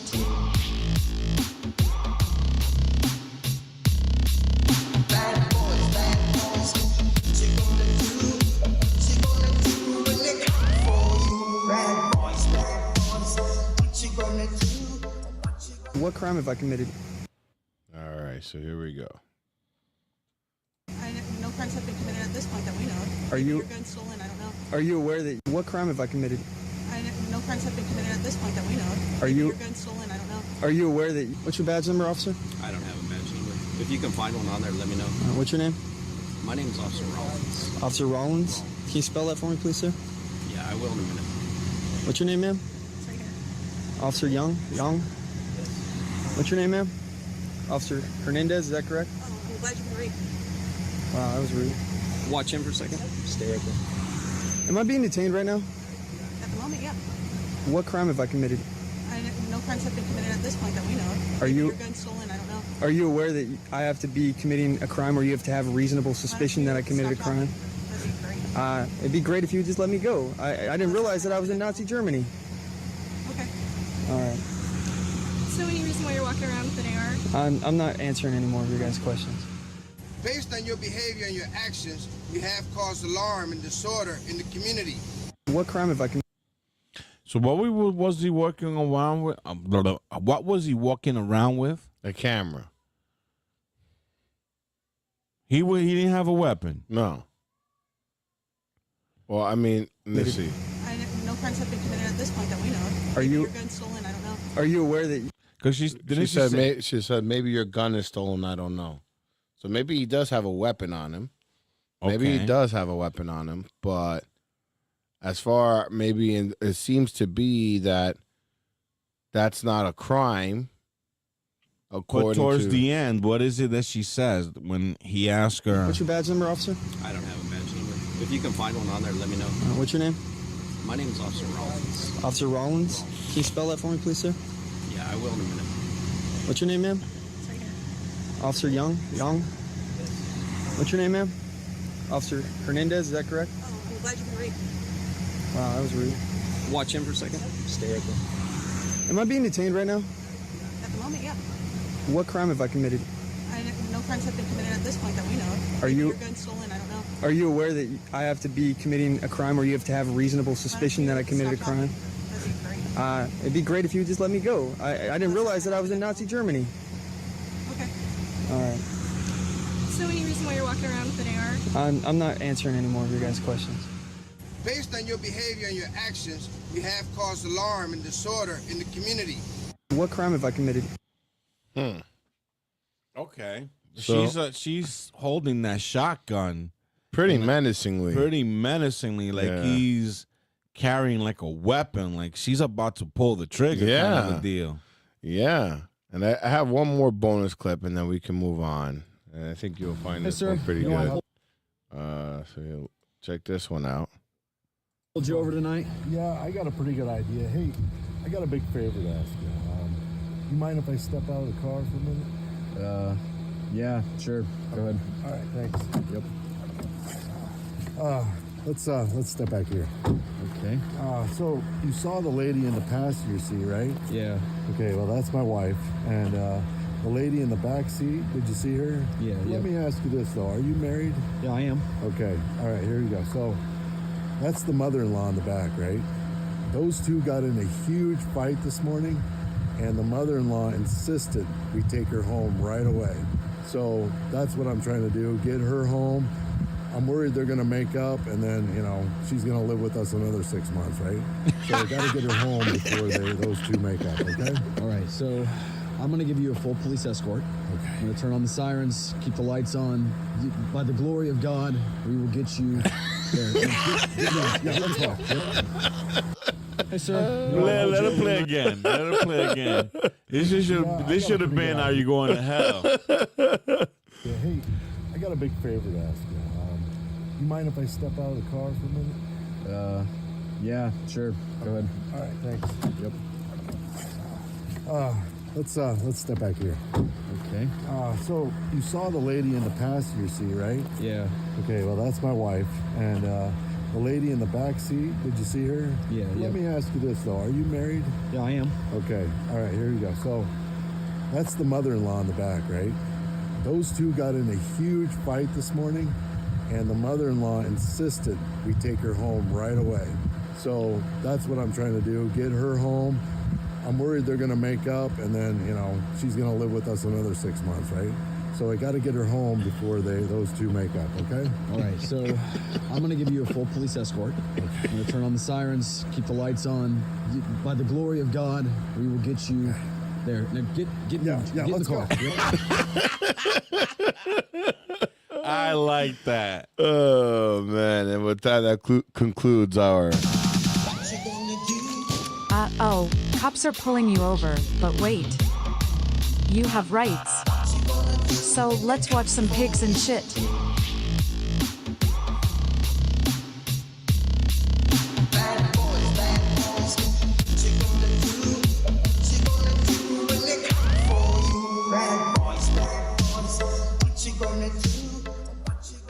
Wow, that threw me for a loop.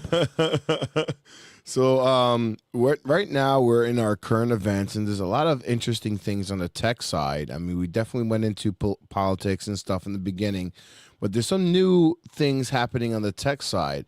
Have you seen the new capabilities of the Mercedes G-Wagon or the truck?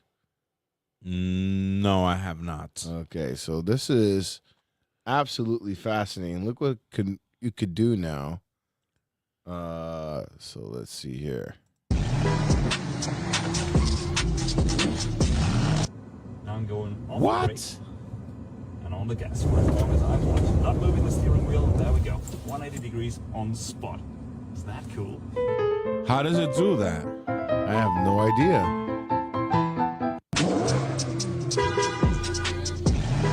So if somebody pisses you off, if somebody's honking at you, you can literally do But a look full at the turn. caption. It all looks fake. It all looks fake until... Now I'm going off the brake and on the gas for as long as I want. Not moving the steering wheel. There we go. 180 degrees on spot. Is that cool? I would further investigate that. All right, you want to see it? You want to see more of it? Yeah. G-Wagon. Because how does it do it? Let's see. G-Wagon 360 spin. So check this out. This is a real thing that's happening now.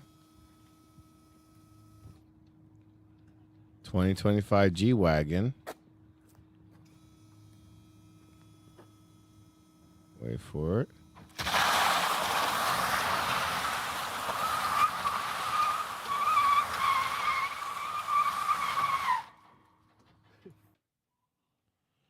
Yeah, but I mean, it's because it's 4-wheel drive. I think so, yeah.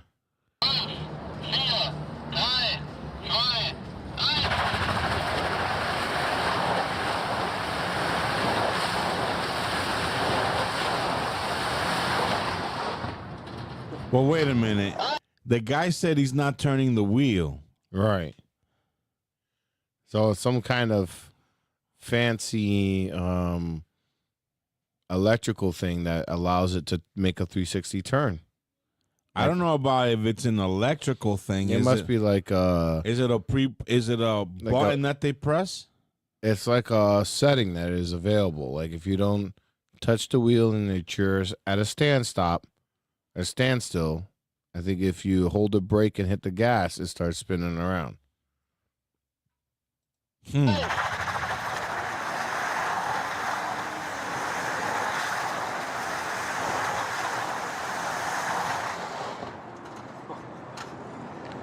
So now if you honk at a G-Wagon, they can literally flip it around and look at you.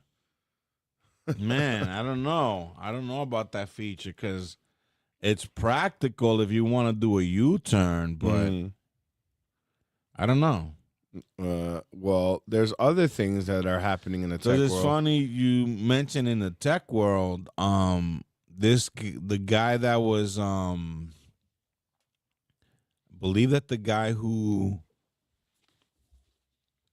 killed the people in New Orleans, it is said that he was using AI to survey his target. Really? Yeah. Google that for me. So hold on. So in my opinion, it's the first time that AI is used for a massive killing. Let's see. Let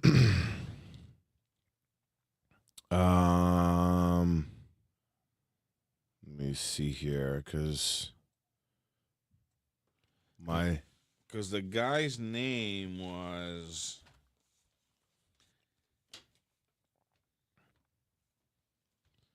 it's not saying specifically. Samshuddin Jabbar. Please sit tight and hold on to your pence and quid. Pablo Morado is trolling the internet for whatever topic they were just discussing. The real challenge is knowing how vast the cosmos of space is in relation to Earth. Ponder that gem for a moment.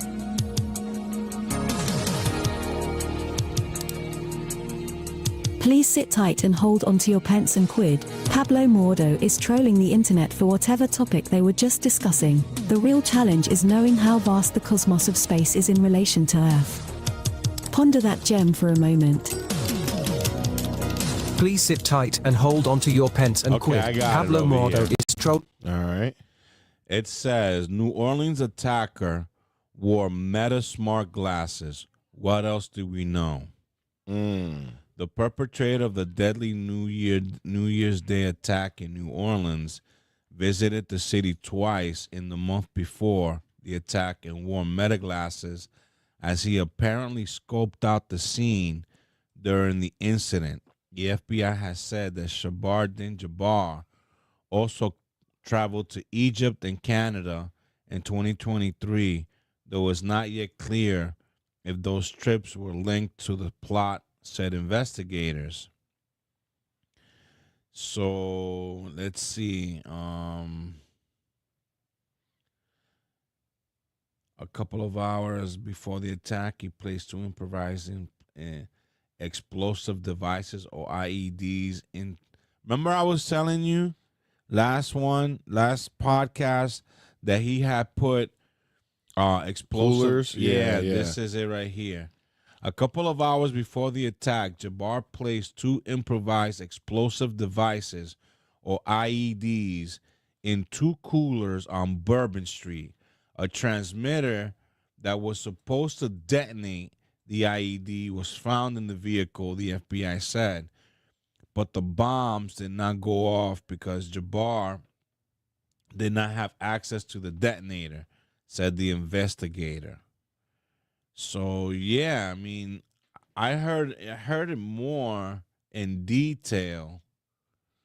Well, AI is definitely throwing a monkey wrench in a lot of things, but terrorism was not one thing that I was hearing that it was going to be used for, but it looks like it might be. I mean, but did you hear about speaking of Meta, about what Mark Zuckerberg recently is starting to do? Supposedly he is gonna like give the boot to the fact checkers. Am I correct? That's right. So he put up this video. So we're gonna get back to our roots and focus on reducing mistakes, simplifying our policies, and restoring free expression on our platforms. More specifically, here's what we're gonna do. First, we're gonna get rid of fact checkers and replace them with community notes similar to X, starting in the US. After Trump first got elected in 2016, the legacy media wrote nonstop about how misinformation was a threat to democracy. We tried in good faith to address those concerns without becoming the arbiters of truth. But the fact checkers have just been too politically biased and have destroyed more trust than they've created, especially in the US. So over the next couple of months, we're going to phase in a more comprehensive community notes system. Second, we're going to simplify our content policies and get rid of a bunch of restrictions on topics like immigration and gender that are just out of touch with mainstream discourse. What started as a movement to be more inclusive has increasingly been used to shut down opinions and shut out people with different ideas, and it's gone too far.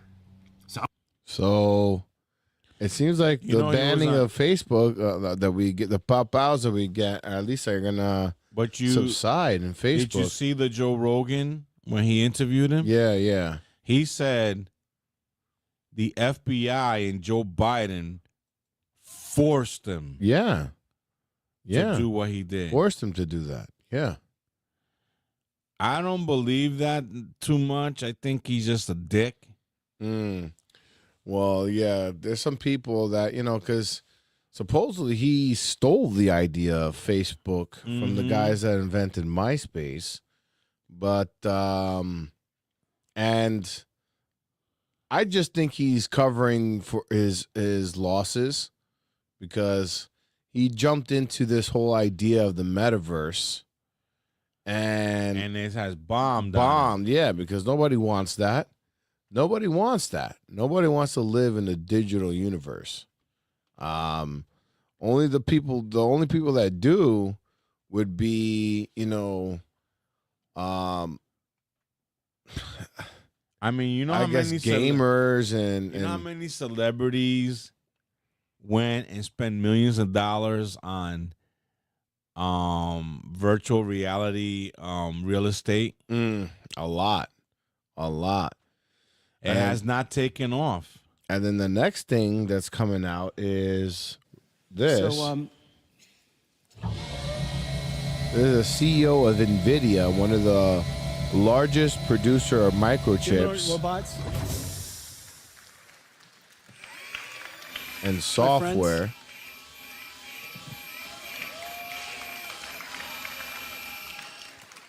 The ChatGPT moment for general robotics is just around the corner. Pause it. And in fact, all of the enabling technologies. You know that we always refer to this AI chat GPT. We always harken back to Skynet. Right. Right? Now remember I told you that the terrorist could have used AI. Uh-huh. Well, I kind of found what it was. If you there's a lot of articles, but it says here, driver in Las Vegas Cybertruck explosion used Chat GPT. So, a Cybertruck, and that's the Las Vegas one. The Las Vegas one. Michael Livensberger. Yeah, Matthew Livensberger. Matthew Livensberger. Says the soldier who authorities believe blew up a Cybertruck on New Year's Day in front of the entrance of Trump International Hotel in Las Vegas used artificial intelligence to guide him about how to set off the explosions. Officials said on Tuesday. Matthew Allen Livensberger, 37, queried ChatGPT for information about how he could put together an explosive, how fast a round would need to be fired for the explosive found in the truck to go off, not just catch fire, and what laws he would need to get around to get the materials, law enforcement said. For the Las Vegas one, that I've heard AI being used. I'm hearing, so since we did the last podcast, we went down the rabbit hole of... So they kind of both use technology. One used the Meta glasses. Yep. And the other one used ChatGPT. ChatGPT, yeah. So with not only ChatGPT, but also in terms of AI, there's speculation that maybe he's not dead, because they're making some logical arguments saying, he's a Green Beret, right? He is the elite of elite soldiers, and he is known in the top percentage. Like, you don't go in the army and become this level, even if you are a Green Beret. He is still the elite of the Green Beret. He's one of the top of the top. He's the cream of the crop. Right. So you wouldn't make a error like buying a cyber or renting a Cybertruck knowing it's not going to cause any damage if you have, because apparently there's extensive courses that they take, extensive knowledge and research that they have to do, specifically when it comes to combat and explosives and things like that. So just based on his training alone, logically he wouldn't pick a Cybertruck if he was looking to make a big explosion, right? Well, what if he was just wanting to off himself in that fashion without hurting anybody else? So here's the theory that's being floated around here, that because of the cars that are available, right, on the market today, there's only one manufacturer that we know of thus far that has this feature called the summon, and that's Tesla. And what's the summon? The summon is you can summon the car. It drives driverless to you. Oh, snap, like Kit in Knight Rider. Right. Like Kit meet me in front of the building. I think you can I think I can find here. Oh, so that's what they call him, the summon? Yeah, you can summon it. Wow. I mean, I think I've heard this before. It's still shocking that technology is available. So let's see here. You can actually glitch features from one Tesla to another. So, the Cybertruck currently does not have summon, but I glitched it from the Model X. I can glitch the open all door button from the Model X as well. Now, the most groundbreaking thing out of all this would have been summon. If this would have actually unlocked summon before it came out, that would have been really cool.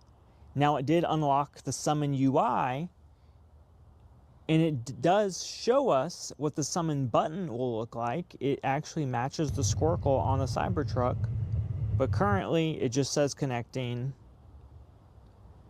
So does it come with it or doesn't it? So let's see. Tesla summon, just to see. Look. Making my Tesla come to me with Tesla's new Actually Smart Summon feature. Tesla finally released their vision-based smart summon, and it has a pretty crazy acronym. I tested this in an empty parking lot just to be safe, but I will be testing this in a busy parking lot later. To activate Actually Smart Summon in the Tesla app, all you have to do is hold down Come to Me, and the car will literally start driving over to you. Now keep in mind that this is one of the earliest versions of Actually Smart Summon, so it's not going to be as fast as it could be in the future, but it's still very accurate, and as you can see, it's mapping out an entire path for me. The one thing I've noticed about Actually Smart Summon compared to the old Smart Summon that used ultrasonic sensors is that this does not go over parking spots like the old version did. And I've got to say, So yeah, you can summon your Tesla, and with his expertise, he might have been able to. He might have known how to crack it for the Cybertruck. So the Cybertruck doesn't have summon. I don't think it's commercially available just yet. I think they're in development of doing it, but he might have. So the software is not available, but soon it will in the be coming. future it will be available to Cybertruck. Cybertruck, and he might have fudged it.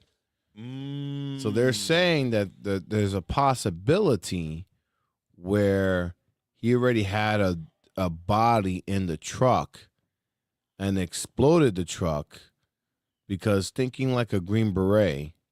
And now it makes me think about the show that I used to watch, Burn Notice, right? But then didn't they identify the body?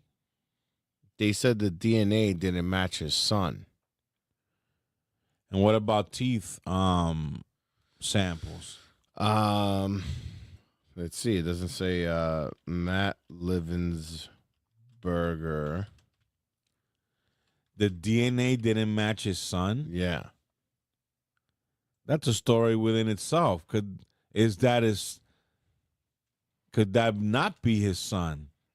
Well, and maybe this is why he offed himself. Well, that's a lot of people are thinking, but oh wow, that's big. Let's see. Let's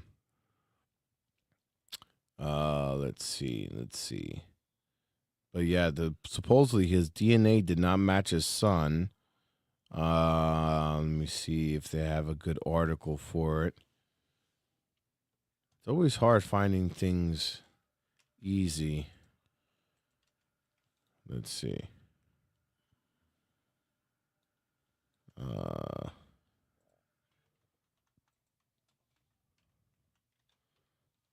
Gotta scrub through the articles here.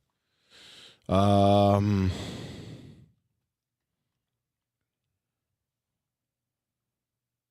FBI received thousands of tips related to Livensberger, but let me see. Hold on. Matt Livensberger.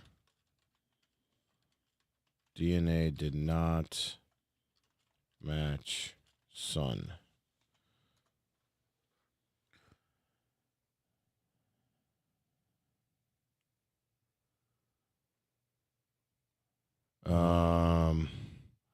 I don't see anything of that. Yeah, there's a lot of talk about it. Hold on. Let's see.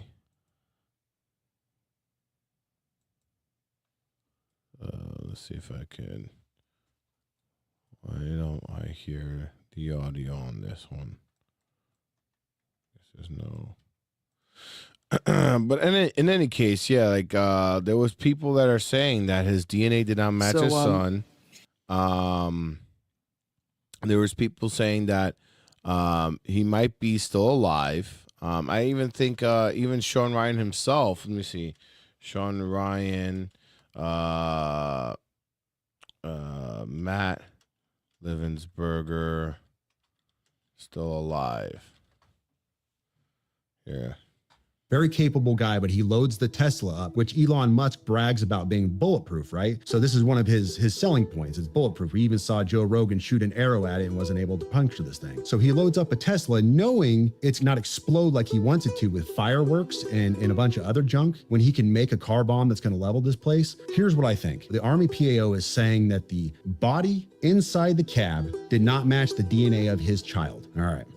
We also know they said he was shot by a desert eagle. We know that there was no signature when it rolled up. So nobody shot themselves when it rolled up to it. You would have seen a large signature. Mr. Guns and Gear, he's on X. He goes into this a lot in depth. He's a firearms expert and he talks about this. And there's no signature. So this is what happens. You get a Tesla because you know it can drive itself to the hotel, the Trump Tower. You put a body in it, roll it up. You don't want to kill anybody because that's not the message you're trying to send. You're not trying to level the tower or kill a bunch of people. So you load it up with fireworks and a bunch of junk to send a message. And we know that his signal number or his signal safety number changed. That can't be done unless you're inside that signal account. And a lot of people conjecture, was the FBI inside his signal account, whatever else. But what if he accidentally changed his safety number, goofed up there? He rolled a body up in a Tesla specifically because a Tesla can drive itself up to the tower and did what he did to send a message to expose his stuff. And he's still alive out there somewhere. Very capable guy.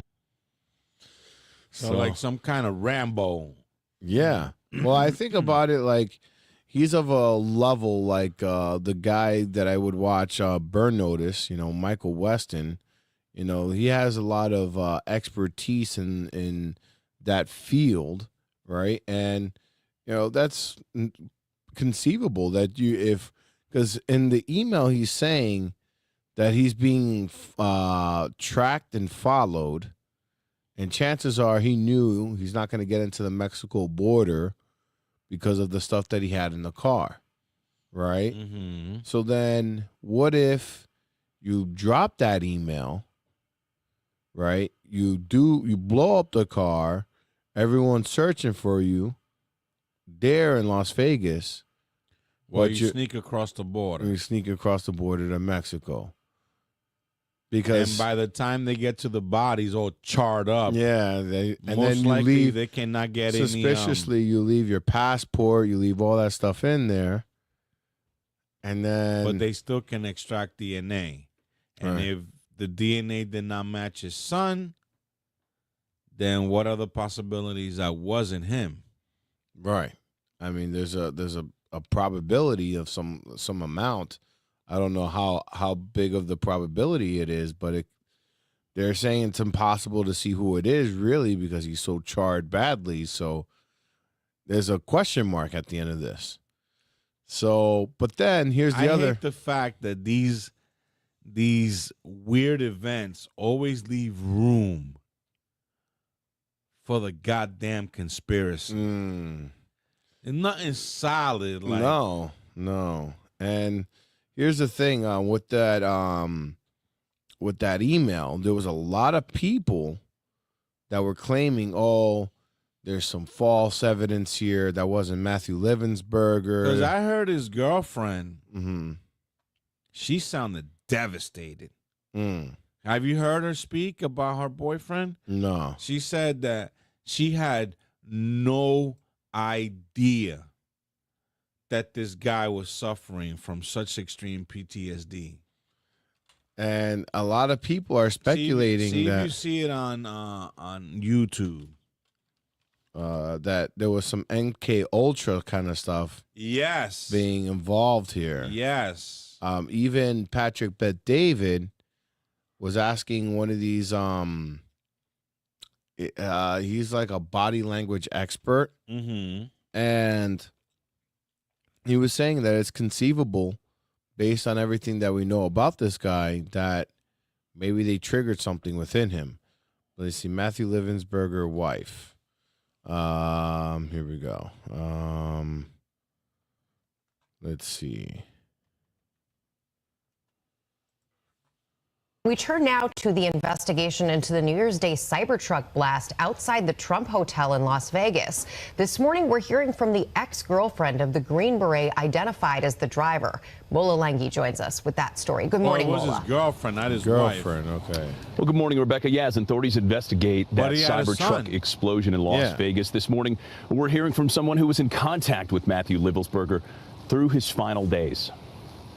I failed him. We all failed him. The ex-girlfriend of Matthew Livelsberger, the man who carried out the Las Vegas blast in front of the Trump Hotel, opening up about their final messages. Alicia Arrett hadn't heard from her ex-boyfriend, Livelsberger, a decorated U.S. Army Special Forces soldier, in over 2 years, when she says he started texting her on December 27th out of the blue, asking how she was. He was just checking up on me. What began as casual messages quickly became the last words she would ever exchange with him.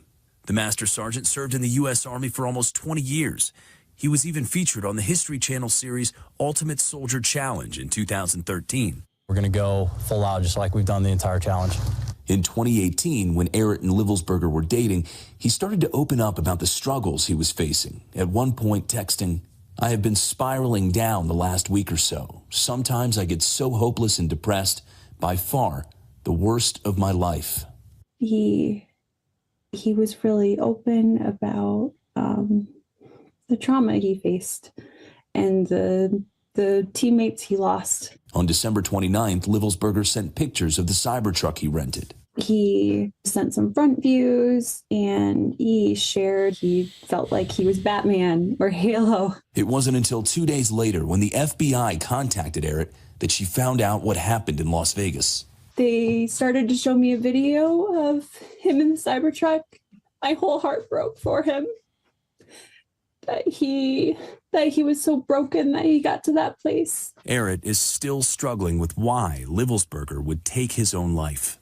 He didn't say anything explicit that would have triggered it, I guess. Rewind that to where he's like, they show him like putting. Yeah, well, they show him, like, they say they show video of him being in the Cybertruck. Okay, let's see. Me a video of him in the Cybertruck. My whole heart broke for him. So they have video of him in the Cybertruck? I guess so. Well, they have video of the Cybertruck being moved, but broke for him. It's hard to see who is Now, in does the there. Cybertruck have cameras inside? I believe it does. I believe so, yeah. For the self-driving features. But it might be cooked. Because I heard Elon Musk helped out. Yeah. With attaining these videos. Does that go to a cloud? I have no idea. Because then that way, you can squash that conspiracy if he's inside the Cybertruck. But then again, you could also splice that in somehow. Maybe.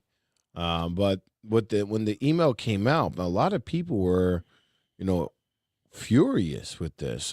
Check out this guy. I'm calling Sam Shoemate a liar, and I'm calling Sean Ryan an enabler of disinformation. How dare you? Why was the Sam Shoemate appearance on Sean Ryan regarding the Cybertruck explosion in Las Vegas most likely an hour of lies? Whoa, Ryan Macbeth. Can you say that about Sean Ryan? We got Ryan Macbeth here, 1 million subs, Intel expert on YouTube, the way I understand it. He's saying Sean Ryan's a liar. The other fella, they're all liars. That's what I'm hearing. I'm just reporting the news to you. Stand by. My name is Ryan Macbeth, retired infantryman, current software developer. I also work on drone software and ISR software, along with contracting where I found bad guys, and you get the idea. So I'm really good at finding people. I know a little bit about this Intel stuff. I'm actually somewhat familiar with Sam Shoemate. I figured out who he was last year after he put out some Russian propaganda and faked some emails regarding helicopter pilots. Here's a question. I know Ryan is, the way I understand it, very pro the war in Ukraine. If you're not pro the war in Ukraine and you talk about it, like I just don't want to give you more money, does that make me pro Putin? That is the theme here on YouTube. If you're like, I'm done giving money. I'm done. I'm good. People go, what are you, you're Putin? No, I just think it's been in. Well, in any case, there's a lot of people that are like this guy that believe that were dissecting the email, believe that he's lying and blah, blah, blah. Right? So then... That the Sean Ryan guest was lying. That the guest was lying, that the email is false. So then Sean Ryan goes out Spencer Evans, special and he posts this. in charge of the FBI's Las Vegas division. In terms of a question about the validity of what Leibelsberger put out to the public, either in the two-page manifesto or additional documentation we're discovering, we're not speaking to the content. I can say, as Sheriff Corrin described and others, it runs the gamut. I mean, he's talking about feeling that he was, surveilled, guilt. You can tell there's, some anguish there, some frustration with the government. I mean, there's a whole host of things. So we haven't gotten into, what's legitimate, what's not. The only thing that, out of an abundance of caution, in as much as there's Department of Defense equities that speak to sources and methods or something else that would endanger folks overseas, that's not being released. But beyond that, we haven't vetted any of his writings to determine, what's legitimate and what was in his own head. Including whatever happened in 2019?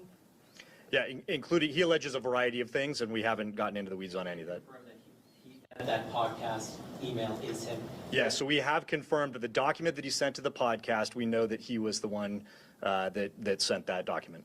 That's correct. Well, there we go.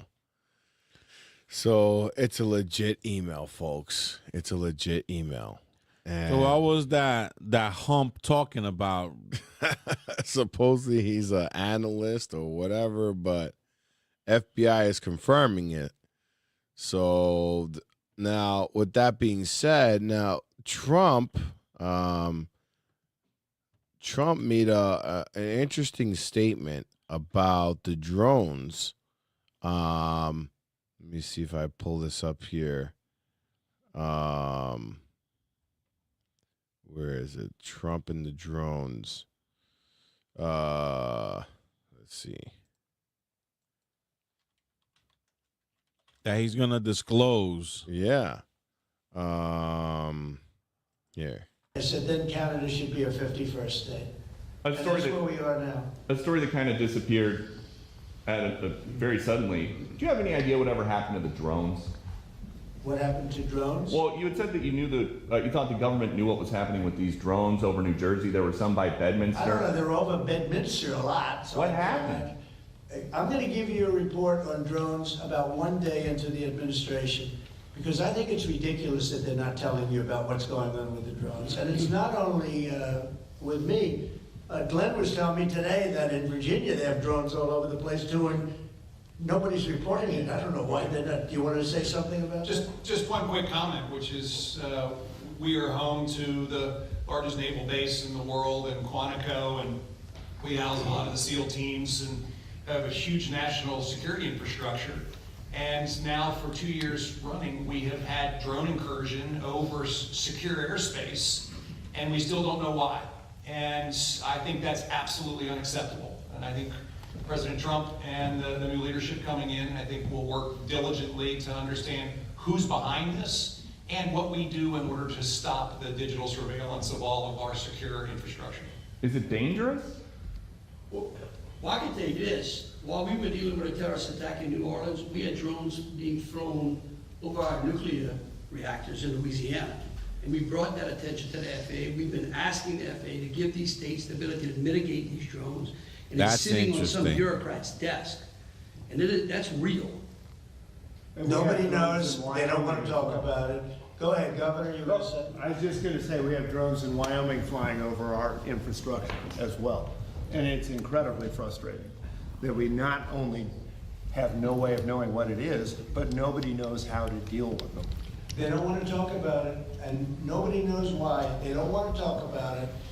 That could be us sending drones. I hope that's the case, us doing it and doing research, and maybe they don't want to talk about it from that standpoint. I hope it's not an enemy, but we're going to find out on the 21st, the day after. You have to give me a little time for the inauguration, but shortly thereafter, we'll give you a report on it. We'll tell you exactly. So we're going to find out about the drones. Well, in the meantime, play me 2 commercials because I need a personal break. I got you. All right. All right. So let's play some commercials here. The worst health crisis we're facing in more than a century. Don't tell your supporters, don't be afraid of COVID. Everyone should be afraid of COVID.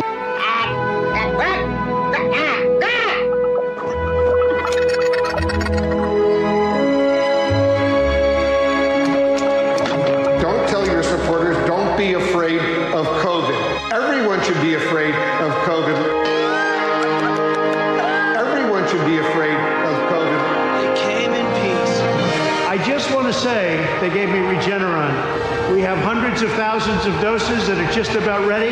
And if you're in the hospital and you're feeling really bad, we're going to work it so that you get them and you're going to get them free. And especially if you're a senior, we're going to get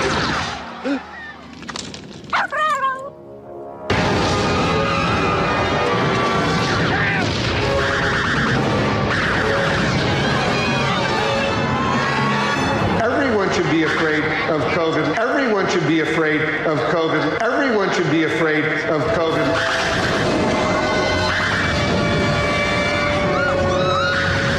Is there no one who can tell them don't do this? The young turds, they are a joke. And look, I'm sad that the young turds turned into that. He says, if Joe Rogan tries to assault me, whatever, that's incredibly dumb. When you're a turd, you're a turd. Guys, I've never been scared of fighting in my life. Get up! When you're a turd, you're a turd. Joe's the baddest. I'm not kissing his ass. So just please stop crying. To be fair to Joe, people keep making it seem like we're in the beef. Am I gonna fight him? Absolutely. I'll end you all. Oh, you say that to my face. What's he gonna do? He's like a gorilla. I've seen Joe beat people up. But I do know Sheik is full of crap. If I was an out-of-shape fat ass, he's way worse than I am. He's put out a tweet just saying that he will beat up Joe Rogan. I'm not putting Joe on blast. It's all his little boys who are like, oh no, oh, Joe's gonna get you. She's gonna get you. Okay. When you're a turd, you're a turd. Guys, I've never been scared of fighting in my life. Get up! When you're a turd, you're a turd. Joe's the baddest. I'm not kissing his ass. So just please stop crying. I know I'm triggering them all. Do not actually fight each other. This is Satan talking about how if he was a dictator, he thinks about legalizing bestiality and pleasuring animals. If I were the benevolent dictator of the world, I would legalize bestiality where you are pleasuring the animal. Whoa! I'll tell you why. There was like a guy or a girl or something that was pleasuring a horse, and the horse came to a conclusion, right? So who got harmed? This is all, you guys are children, okay? Stop misleading people. When you're a turd, you're a turd. Guys, I've never been scared of fighting in my life. Get up! When you're a turd, you're a turd. Joe's the baddest. I'm not kissing his ass. So just please stop crying. It is impossible to anticipate where the two monsters which suddenly appeared will attack next. Hey, punk, you think you're tough?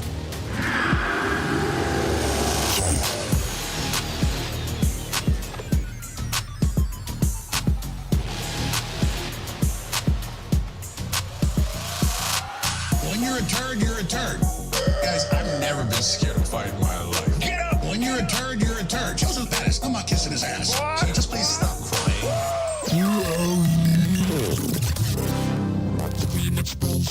Brought to you by the Remix Bros. If you're a turd, you're a turd. This is Pablo Morado, and we're waiting for Mr. Anesto Morado. Lots of amazing stories, lots of things to uncover. So many things about the UFO story and its connection to Donald Trump. You know, folks, if you've been listening to me at all, you know that the whole Haim Eshed clip where, you know, Donald Trump knows about aliens and the Galactic Federation. Is it possible that disclosure is around the corner? I really believe that disclosure is close. I don't know what kind of disclosure it's going to be. Is it going to be people from the sea? Is it going to be actual aliens? Is it going to be us? Some technology that maybe we just kept under wraps? Who knows? There's a lot of interesting things coming out when it comes to that. When it comes to the UFO topic, none other than Billy Carson is one of the leading voices when it comes to this whole UFO topic. You know, he goes into the whole ancient alien theory and its connection to, you know, some of the ancient religions and things like that. And it's very believable. Very believable. A lot of the things that he was saying is very, very fascinating. But, you know, he was put in this place recently. We're getting incoming with Mr. Anesto. I'm talking about the whole UFO topic, and you had missed a very interesting clip from the Remix Bros, going with AJ. But I'm going over the fact that the UFO topic is, I feel like we're getting closer and closer to disclosure. Yes, we're inching our way towards the disclosure, which I call revelation. And I really feel we're in those biblical times of the apocalypse, and revelation is part of it. Maybe this is what the revelation is, that we are not alone. Maybe.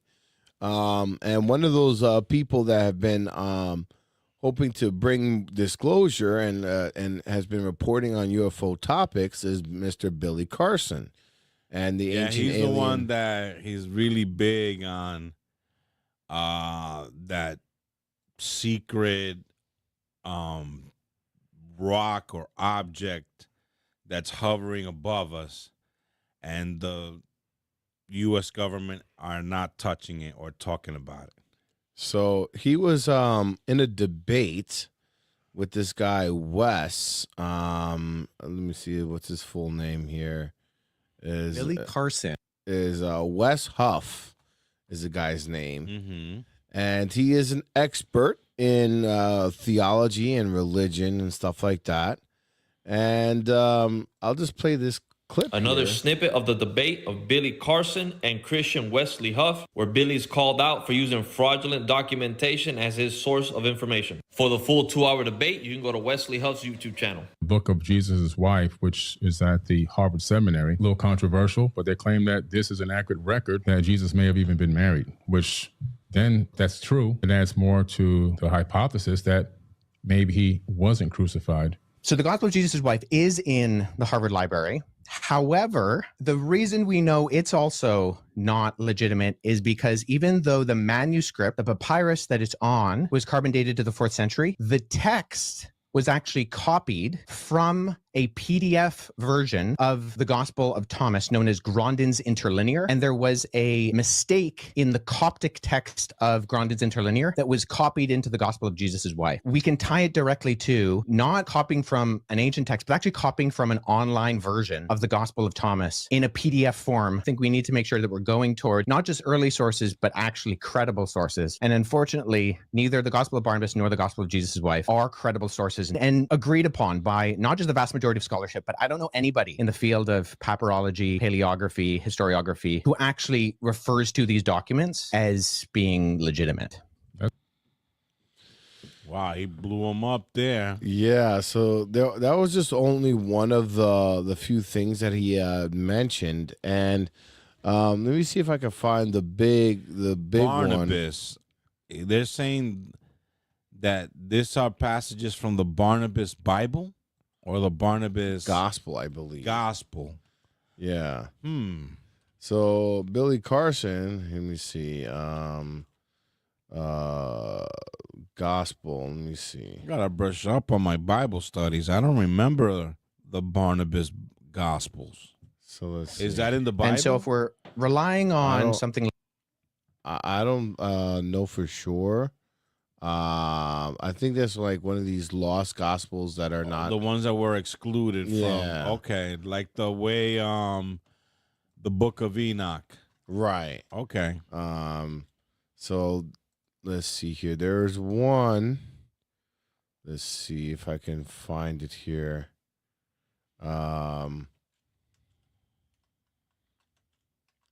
So he was caught. I was intrigued by Billy Carson. It's just when he goes down this tangent where he says that Jesus Christ didn't die on the cross, that's when I lose him. That's where I lose him. So let me see. Your version of what you believe in, you keep saying that God's a he. Yep. And so where do you get that from? Well, throughout both the Hebrew Old Testament and the Greek New Testament, you have the masculine singular pronoun used for God. And why is God a man? Where's the evidence of this? Well, God isn't a man. See, within historical Christianity, we don't believe that God has a gender. However, the way that he has decided to reveal himself is through the masculine plural, and then ultimately by becoming a human in the person of Jesus Christ. So we don't believe that God has a gender. In fact, the fact that God creates humanity in his image and he creates them male and female, those are two aspects of the image of God. And so that's the completeness. So historical Christianity has never argued that God is gendered. Jesus is gendered in the sense that during the incarnation, he becomes a human man, but he's still fully man and fully God. But God is spirit. In your version of so this is not what you believe. This is like Billy Carson gets destroyed on slavery by Wes Huff. Sorry, Leviticus 25 condemns by death the man stealing. So stealing someone and selling them into slavery. And the fact that the 10 Commandments are prefaced with, you are a nation who was slaves. You know, I'm the God of Israel who brought you out of Egypt. So there's a fundamental difference, and there's lots of literature on this. I would encourage people to read my friend Paul Copan's book, Is God a Moral Monster? He's a leading expert in the field of a comparative analysis of ancient Near Eastern war literature. I said slavery continued on throughout the Bible with no problems. But it was always undergirded by the fact that this was not the ideal, that this was something that should not be done. And even slavery within ancient Israel was fundamentally different than slavery around the ancient Near East. This is not a contested fact. You can look at the scholarship of individuals like Wright, who has written extensively on this. Billy Carson gets destroyed. So it goes back and forth with a lot of this stuff, but let me see if I'm intrigued in seeing that whole interview. But there was a Bible you discovered. A specific Billy Carson gets a specific one book that he mentioned, and it was you got to see this because this was I think what put the nail on the coffin here. Let me see. Oh, the Sinai Bible is what he was. The Sinai Bible. Yeah, the Sinai Bible. So check this out. Huff is about to correct Billy Carson on the Sinai Bible. Sinai Bible. Jesus wasn't crucified in that Bible. Do you mind if I ask a clarifying question? Sure. When you say the Sinai Bible, what are you referring to specifically? Refer to the Sinai Bible. Would you be referring to Codex Sinaiticus? Like the codex that comes. Okay, that's why I was trying to get some clarification, because I actually have a facsimile. So I have a photocopy of Codex Sinaiticus that I work with in my office. So I have it here. And the only reason I asked for clarification is because Sinaiticus in particular is just a 4th century Greek manuscript. Its text of the Gospels reads almost identical to the modern Greek text that we develop translations from. When you say that it denies the crucifixion or that the crucifixion isn't there, I mean, I can go on right now, Codex Sinaiticus, and I can look up Matthew 27, where it has Jesus being crucified, and that's in Codex Sinaiticus, or John 19, or any of the other ones. So my confusion is that it doesn't read any differently. Where was that piece I found discovered? the text where I was referencing, actually, I was misquoted. I misquoted there. It's the Gospel of Barnabas. Never got crucified. As a matter of fact, the Sinai Bible, Jesus was crucified. Well, that doesn't exist in the Sinai Bible. The Sinai Bible. The Sinai Bible, but then you go to the Sinai Bible, in the Sinai Bible, and the Sinai Bible. According to the Sinai Bible, Jesus wasn't crucified in that Bible.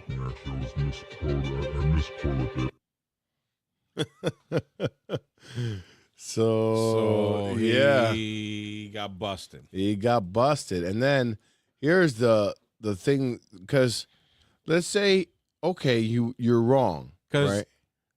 He's saying he got confused. He meant to say the book of Barnabas. Right. But a book and a Bible, two different things. Right. You know, the book of Barnabas is just like the book of Matthew, the book which is included in the Bible. Right. And I don't believe, from what you tell me, the book of Barnabas is one of these books that was excluded. Right. But Bible is attached to the Sinai Bible. Right. And he's obviously been saying that for a while.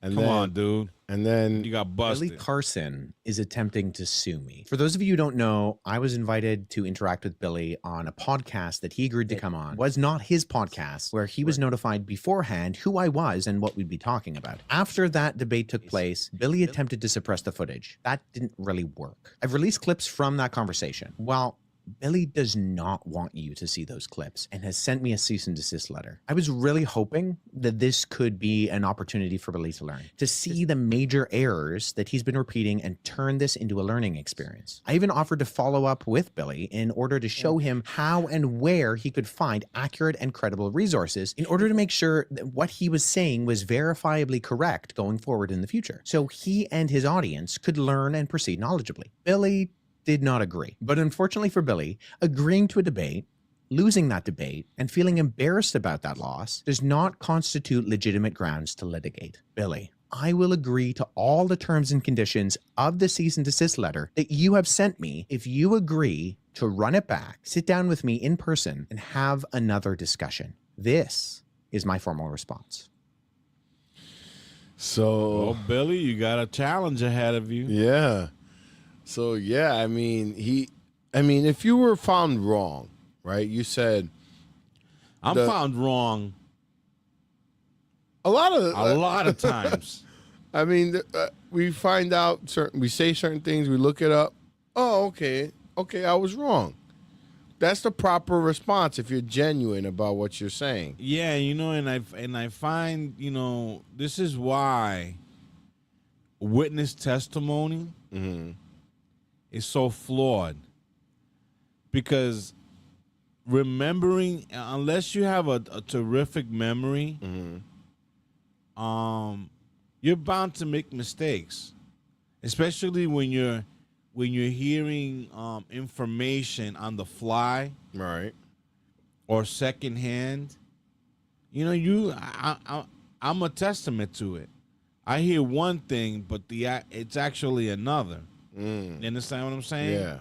So when I'm corrected, I'm not ashamed by it. I'm actually grateful because I'm learning. Right.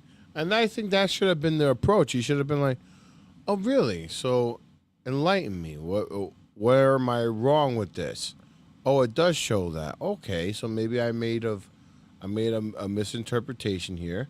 I appreciate the course of correction. And you know one of the reasons I like the kid? Terrence Howard. He went out and debated this guy. And the guy said, look, you're getting this wrong. You're getting that wrong. And he was like, okay, like, teach me that. And he embraced it. Right. This is how you learn. Because he was being genuine. Right. So, sorry, Billy Carson, but you're just not making yourself look good here. Not at all. Not at all. So, especially coming back with suing him, like, to get for defamation. That's kind of like a dick move. Like, dude, why would you sue him if you firmly believe what you were saying was a mistake, or that you firmly believe what you're saying is true? Right. Like, that's just like a rich person dick move. Right. And the guy, Billy Carson, does have money. Yeah, he does. Yeah. Now, can you refresh my memory? How is it that he made his money? Good question. Let's see.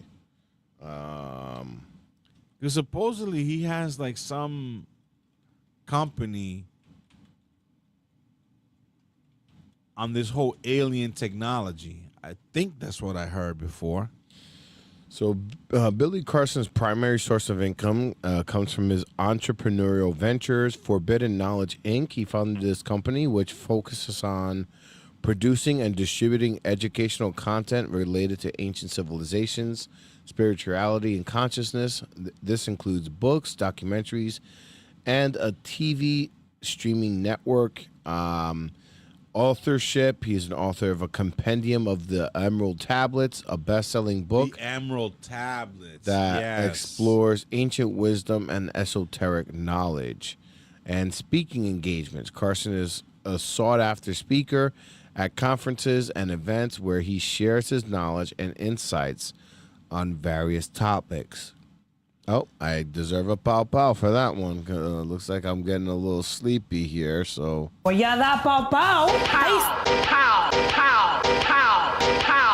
So his total empire is based on a little suspect. Yeah, on the information that he's accumulated on his interpretation of certain things.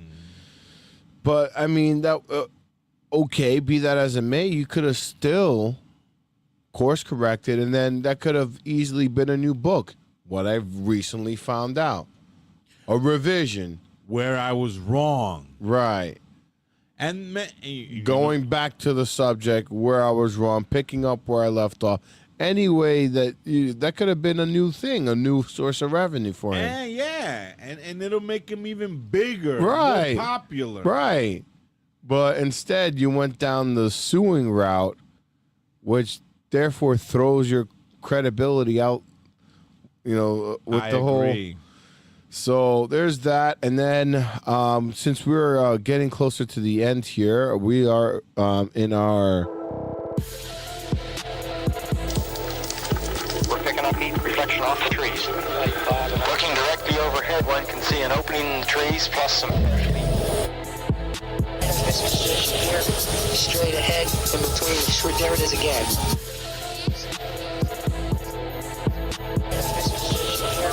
Straight ahead, in between. There it is again. Oh, that bot. There's some type of strange flashing red light ahead. It's yellow. Weird. So there's a lot of interesting footage coming out now. Check out this one, a UFO sighting in Fort Lauderdale. Remember the drone hysteria in New Jersey last month? We have a local story that pretty much tops that one. A crew on board a private jet spotted something high in the sky, and they shot this video of it, and they have no idea what they saw that night. Ari Odzer is joining us now from Fort Lauderdale with a first-hand account of this very bizarre sighting, Ari. Yeah, no doubt about that. And there was definitely something in the sky that night. It was way too high to be a drone, moving way too fast and erratically to be a weather balloon. And the flight attendant who shot the video says several other aircraft reported seeing the same thing. The aerospace world is full of flying machines that we all recognize. But sometimes people see things in the sky that defy explanation. It started as white, and then it just got green and almost like an electric, some type of energy around it. Cassandra Martin is a flight attendant for Surjet, a private air service.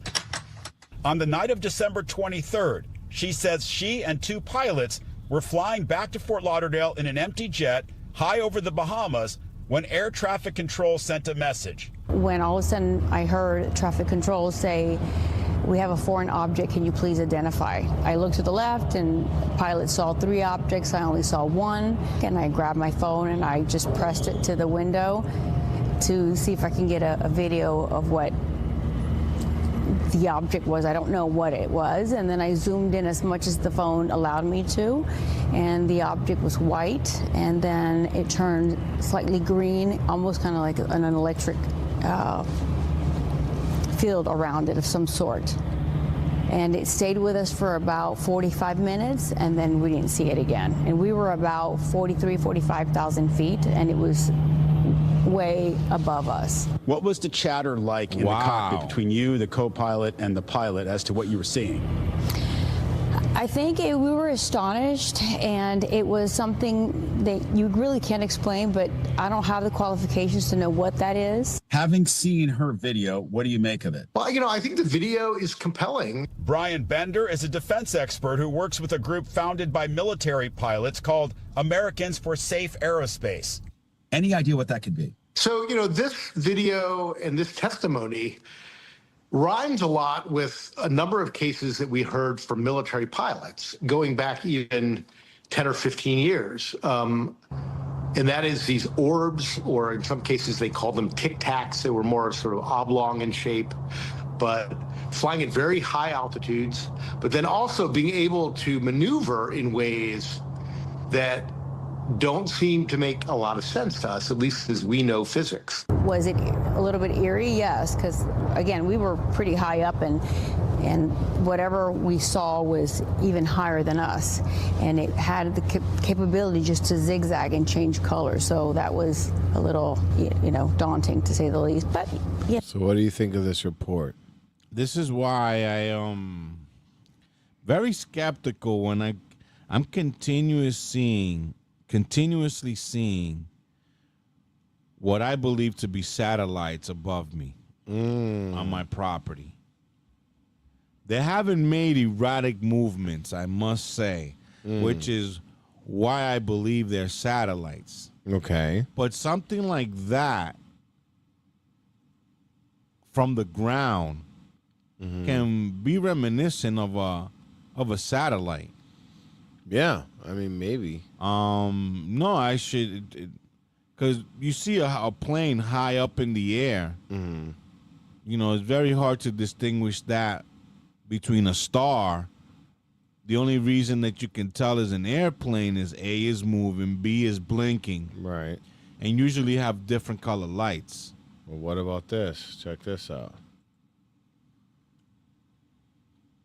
What is this? What the hell is that? What the hell is that? The drone is looking at me right there. It's a drone. You got no privacy no more in this world. Completely normal. So drones, yeah, they're still up there. What is this? The kids just pointed it out. We're in Surprise, Arizona. Look at that. And this thing has been flying around like this. What the? And what is it throwing out? That's a good question. It's Remember gone. what I told you in? Wait, no, Oh, it just shot in real Staten fast. Island. Right. And you see, look, it's gone. Watch. It's gone. Wait, no, Oh, it just shot real fast. Dude, what was that? This thing is just like dripping or spitting out orbs or drones. There's a drone, definitely came out of it. Whatever this thing is, it's like on fire and destroying itself while drones are getting up out of it. That shit right there is crazy. Wait, no, Oh, it just shot real fast. Dude, what We was need an answer. This was all. Yeah, I mean, We need an answer to this. it's because it's getting ridiculous. getting crazy. I mean, people are eventually going to start demanding this. I mean, if they're not already. It's ridiculous. What the hell is it? What are these things? Do you know what it is? I mean, if they don't know what it is, don't make up shit about it. Well, here's the perspective that I'm hearing is from the U.S. government is for them to say there are these things that are beyond our technology that we have no information about. We don't know if they're good or bad or what's piloting them. But as far as we know, they're not any country that we're aware of, and there's nothing that we can do to stop them. They feel that statement, if that was public, will drive a lot of people crazy. Because but that statement that that you just said, that there's nothing that they could do to stop them. Right. Have they tried to shoot one of these things down? The drones? Yeah. Let me see. Have they shot them down? From what I've heard, no. Because before I would go out and make a statement like there's nothing we could do to put them down, we don't know what they are. They got to try to down one of these things. So check this Let's bring in Drone Service Providers Alliance CEO and FAA consultant, Vic Moss. Vic, great to see you. You think, as John Kirby said yesterday, just based on looking at a lot of this video, that these are manned aircraft, just based on your expertise? Well, I don't know if I'd go with expertise, but certainly I'm a photographer, videographer, and I kind of know what I'm looking at. But the vast majority of the in-focus video, I'll say in-focus video that we've seen are aircraft. It's pretty easy to designate, to really see whether or not it's an aircraft. I'm not saying all of them are, but with the exception of one video I did see this afternoon, it's pretty obvious that they are aircraft. So one of the problems is nobody's really been able to pin that down. We're sort of speculating on that. So then you get the question of, okay, well, what do we do? And because there's sort of no official response, one of the things that even the president-elect has said, look, if we don't know what they are, let's take them down and figure out what they are. But taking them down is tricky, right? I mean, so like you can't just do that in the neighborhood, right? So if you're going to do something like that, how do you do it? You don't. Let's just dispel that myth right now. Actually, really incredibly disappointed in our president-elect for stating that. First of all, shooting down a drone is the same thing as shooting down a 747 legally. We are protected under 18 U.S.C. 32. And the illegality and aside, the idiocy and danger behind it is, first of all, if it's a legitimate drone, let's make sure we say if, then you're powered by lithium polymer batteries, and you puncture a lithium polymer battery, you've got a fire on your hands. So you've got a dive bomber basically, and if you shoot it down over your neighbor's house, your insurance is going to be rebuilding your neighbor's house. But since so many of them are also, I don't know if I want to use the word also, but let's say so many of them could be manned aircraft. If you shoot down manned aircraft, you don't even know what the implications are there. So no, shooting them down is out of the question. 100%. Why? Nobody should do it. Why? If you're piloting a craft over protected airspace, why is that a big? Because they claim that if it falls, could destroy, innocent. I realize and stuff. I realize that. But if they say they're in a field somewhere, there's nobody around, and these things are being piloted by something that we don't know about, and we shoot it down, there's still implications? I guess there is. I mean, there's another guy that says the same. Stupid. About state officials in New Jersey saying anything unusual about this and pushing back on what officials have been telling us. Look at that. I think in the beginning, 99+% were manned aircraft, low-flying satellites, planets. They all look to be drones at night, and they think they're at low altitude. They're not. They're depending on the angle and the lights. We used to get this all the time. Anytime the FBI counter-drone unit went to an event, and let me state, the FBI's counter-drone unit is only for specific events like the Super Bowl, World Series, where we think a terrorist may bring a drone in and weaponize it. They really don't have anything to do with civilian drones like you're seeing. That's FAA.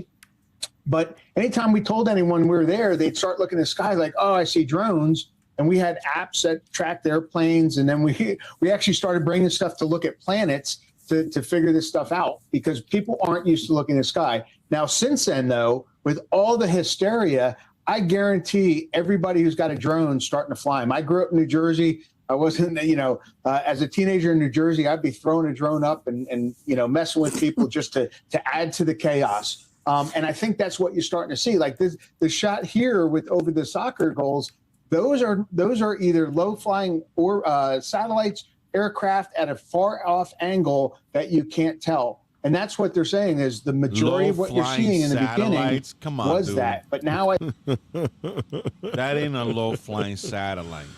I've seen satellites, even in low orbit. They don't look like that. So, I mean, there's a lot of very good video coming out now. Something's going on, and okay, you're saying it could be, some mischievous kid or a mischievous person flying personal drones.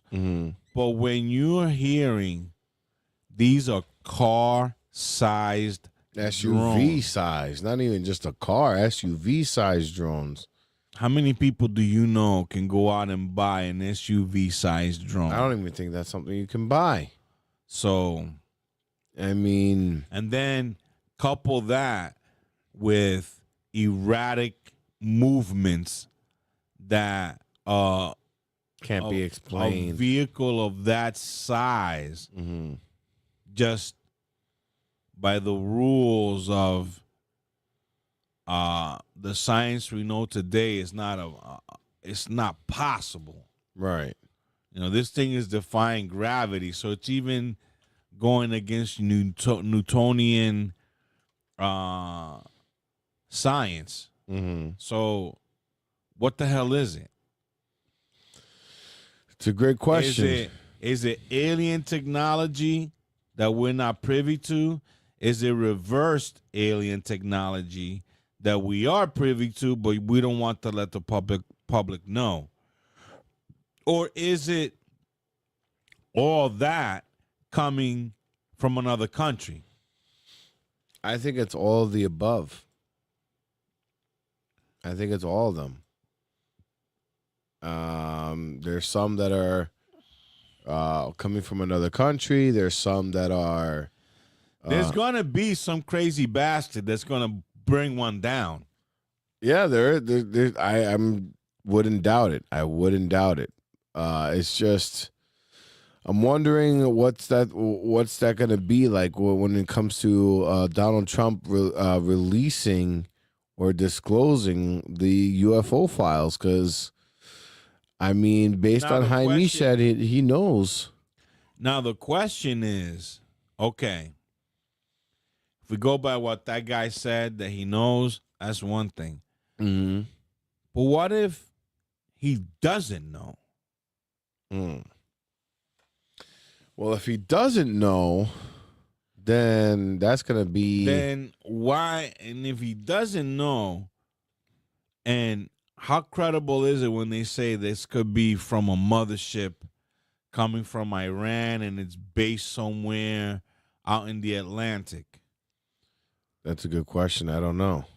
So then if it's that, if the Americans have come out and said, which I've heard it on the news, I don't know how much credibility you want to give the news nowadays, but they said it was, off a mothership based in the Atlantic. Then it's against the law to bring one of these guys down? Yeah, but yeah. I mean, they're saying not so much. Well, I guess part of it is against the law, and part of it is the fact that they. So now you're giving more weapons, metaphorically, to the adversary. Because they'll be like, yo, just fly them over them. They can't bring it down because their own stupid laws prevent them from doing it. Yeah, I mean, I don't know. I don't know what the right answer is. Oh, I found this very interesting video. Check this out. ये दिखने का दावा। Viral हो रही जयपुर में UFO उतरने की खबरें। एलियन से बात करता हुआ दिखा शख्स। राजस्थान में अलग-अलग जगहों पर एलियन आने की खबरें अब तेजी से वायरल हो रही हैं। इन खबरों के बीच अब खबर निकलकर आ रही है कि जयपुर में एक शख्स को एलियन दिखा है। इसका एक वीडियो भी शेयर किया जा रहा है। What if they come out with a video like this that is real? खड़ा दिखाई। That's the crazy shit, because now we come onto the AI component. That you saw that video of that creature walking on. That's AI. Right. So, I mean, there's so many things. But I think the drones is how they're planning to do disclosure. They're calling it drones, and they're going to make it seem like, because look, people are. What is your opinion on possibly a false flag event? So, I believe there might be some kind of false flag event. I think that's still on the table. But with all the evidence, all the whistleblowers, all the things that we know so far, I feel like there's some truths there where maybe we do have our own UFO program. Maybe we do have UFOs in our possession. Perhaps we do have a lot of the things that David Grush or Bob Lazar or what's the guy from Procter & Gamble, all these things that they've uncovered, Even when you start doing things like alternative energy that gets swept under the rug, like you said, you had was it your best friend's D his what was His it? cousin. His cousin. Supposedly he had some kind of hydrogen battery that gave yourself a pop. Well, yeah, that pop. Caught it. A hydrogen, some kind of hydrogen propulsion source that was in the shape of akin to a Coke can, and he was adapting it to what we call conchos in DR, which are like very low priced cabs. To the point that he started bringing it over here to Uptown Manhattan in Spanish Harlem, you know, by Crown Heights and all that place. And he was supplying cabbies with this thing.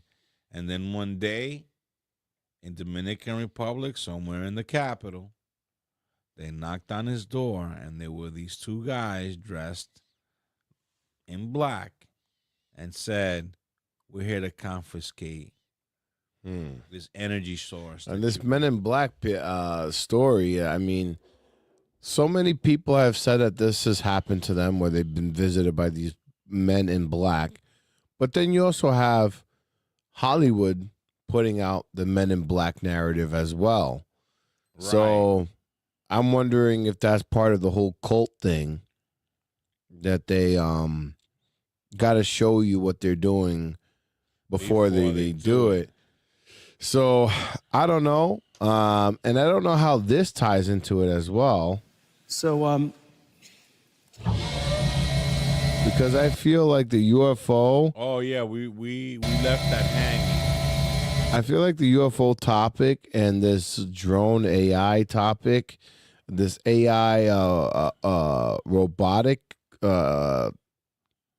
robot topic, I think there's a correlation between the two. Because think about it, if you follow the narrative properly, from the downed Roswell, we've slowly start getting more technological, and then we uncover things like fiber optics and all these other things. And if you're Bob Lazar and you're going into a UFO and you find out that there's no battery, there's no plugs, there's no outlets, right? But now we charge our phones by putting it on a thing, and it charges automatically. And all these things nowadays, like you can share contacts by just tapping phones together. There's so many things like that going on. I just saw a very interesting movie. You know, it has a very provocative plot. It's called Swan Song. Have you seen it? No. It's where this man finds out that he is dying. So his solution, so that his family won't suffer, is going to this. It's the same actor from Leave the World Behind. So he goes to this clandestine company somewhere based, you know, like it looks like from the video, somewhere in Oregon, where they take a clone that was created from your DNA and placing your memories and consciousness, everything that you've ever experienced, into this clone, sending the clone back to his family while you stay at the facility and die. But what I find intriguing, aside from the clone aspect, because I've heard a lot of like verbiage of, oh, this guy's not really this guy, he's been cloned. This guy's been cloned. Right. This artist is not this guy anymore. He's been cloned. Right. You know, Kanye that's not Kanye. That's a clone of Kanye. You know, Right. I hear a lot of that nonsense. But could it be that there's some kind of like 3D printing of human beings, and in the movie, like now the meta glasses are so advanced they're in contacts. So you see on him coming home, taking out his contacts, putting it on top of his bathroom counter, and the bathroom counter itself have these charging units that you just by placing the contacts on the counter, you see them charging. Wow. The wave of the future, if that ever comes. Well, you want to hear something that, and we'll leave it off. Well, we still got to touch on that robot topic really quickly, but something also that you just made me think about that was like previously science fiction is this topic here. World's first cryopreservation facility lets you put your body on pause. So, Time Shift is described as the world's first cryopreservation facility and is based on cutting-edge AI and new cryopreservation techniques. The concept could allow cancer patients to wait in stasis for medical advancements or even for humanity to outlive apocalyptic disaster. The system would even use AI to let your digital avatar communicate with loved ones during cryostasis. So now, as well as also being suitable for endangered species or pets, Time Shift might also allow humans to travel deep into space by storing them for long periods of time. So what they're saying is you could put a person into hibernation. Yeah. And cryopreservation. So this is they freeze you. Yeah. And then similar to like Austin Powers. And then they can thaw you out. Yeah. And how do they prevent from icicles going through the cells? I'm not sure. Let's see. The project is still in the R&D phase. The primary focus is to continue optimizing the cryopreservation process. What do they mean by the R&D phase? Research and development. Okay, so it's not live yet. I don't think so, but it says once fully optimized, we plan to test it on animal models and proceed from there. Okay, so it's conceptual right now. Right. So, but it's a facility that they are built out, and they're working on finding the answer to this particular thing.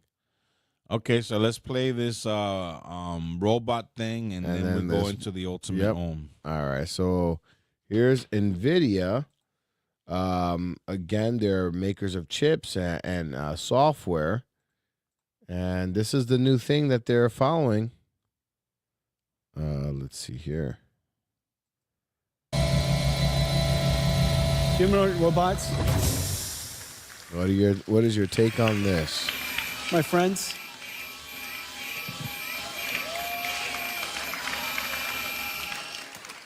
the ChatGPT moment for general robotics is just around the corner. And in fact, all of the enabling technologies that I've been talking about is going to make it possible for us in the next several years to see very rapid breakthroughs, surprising breakthroughs in general robotics. Now, the reason why general robotics is so important is whereas robots with tracks and wheels require special environments to accommodate them, there are three robots in the world that we can make that require no green fields. Brownfield adaptation is perfect. If we could possibly build these amazing robots, we could deploy them in exactly the world that we've built for ourselves. These three robots are, one, agentic robots and agentic AI, because they're information workers, so long as they could accommodate the computers that we have in our offices is going to be great. Number 2, self-driving cars. And the reason for that is we spent 100 plus years building roads and cities. And then number 3, human or robots. If we have the technology to solve these 3, this will be the largest technology industry the world's ever seen. And so we think that the robotics era is just around the corner. The critical capability is how to train these robots. In the case of humanoid robots, the imitation information is rather hard to collect. And the reason for that is, in the case of car, you just drive it. We're driving cars all the time. In the case of these humanoid robots, the imitation information, the human demonstration is rather laborious to do. And so we need to come up with a clever way to take hundreds of demonstrations, thousands of human demonstrations, and somehow use artificial intelligence and Omniverse to synthetically generate millions of synthetically generated motions. And from those motions, the AI can learn how to perform a task. Let me show you how that's done.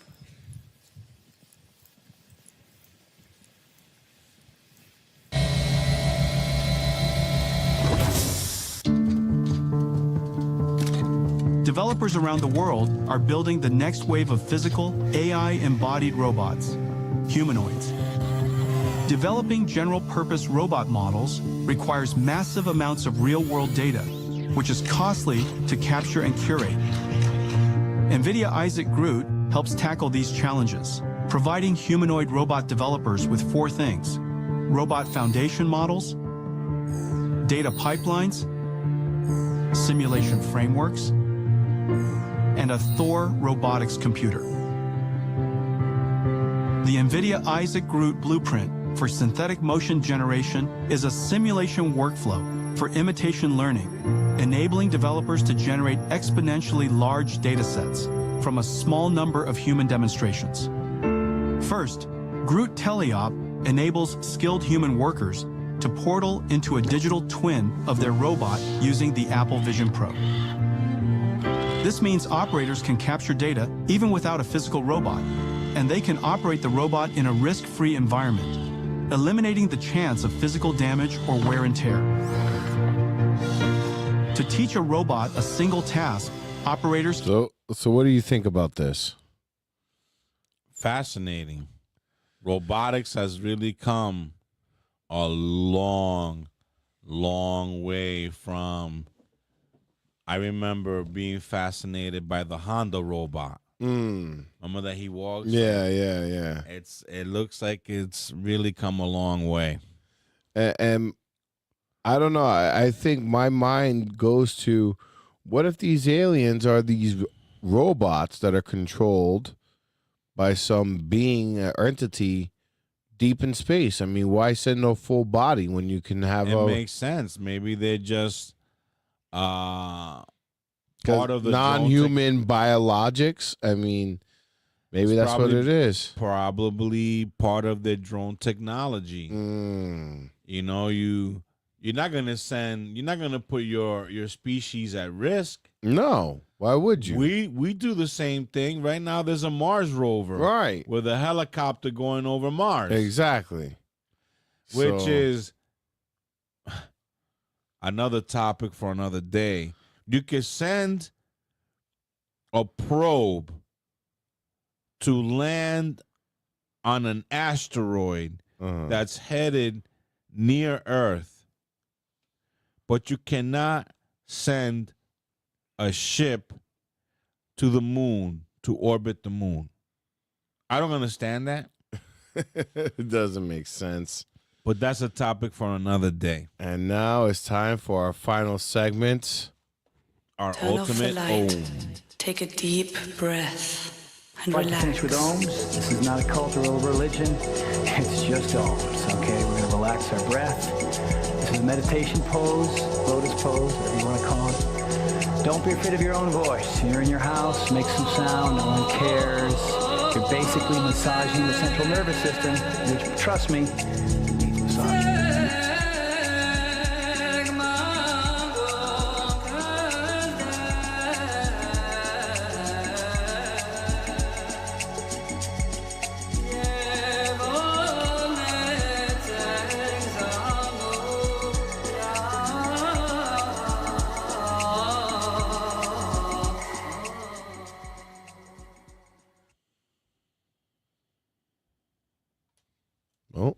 There we go. Well, folks, you have reached the end of the Paramid podcast. I want to thank everybody for tuning in. I hope everybody's year is developing as they expected it to develop. Continue to fight the good fight. If you guys made any resolutions, I hope you adhere to them. Let's look forward. Let's not look backward. Let's on this day, Saturday the 11th, am I correct? Yes. Well, actually, we just turned into Sunday. It's the 12th now. Now it's Sunday the 12th. Yep. On Sunday the 12th, let's not look backward. Let's look forward. Let's try to the best of our ability to expel any negative thoughts, negative energy, negative vibrations, and allow us to attract good, positive, loving vibrations and frequency and energy. And we do this through a prayer and the ultimate Om. So let's bow our heads as we pray. Holy Father, fill me with your divine light and overflowing positivity. Grant me the strength to radiate love and joy in all that I do. Guide me to attract positive energy and repel negativity. May your presence uplift my spirit and bring hope to those around me. Amen. Amen. Let's take a deep breath. And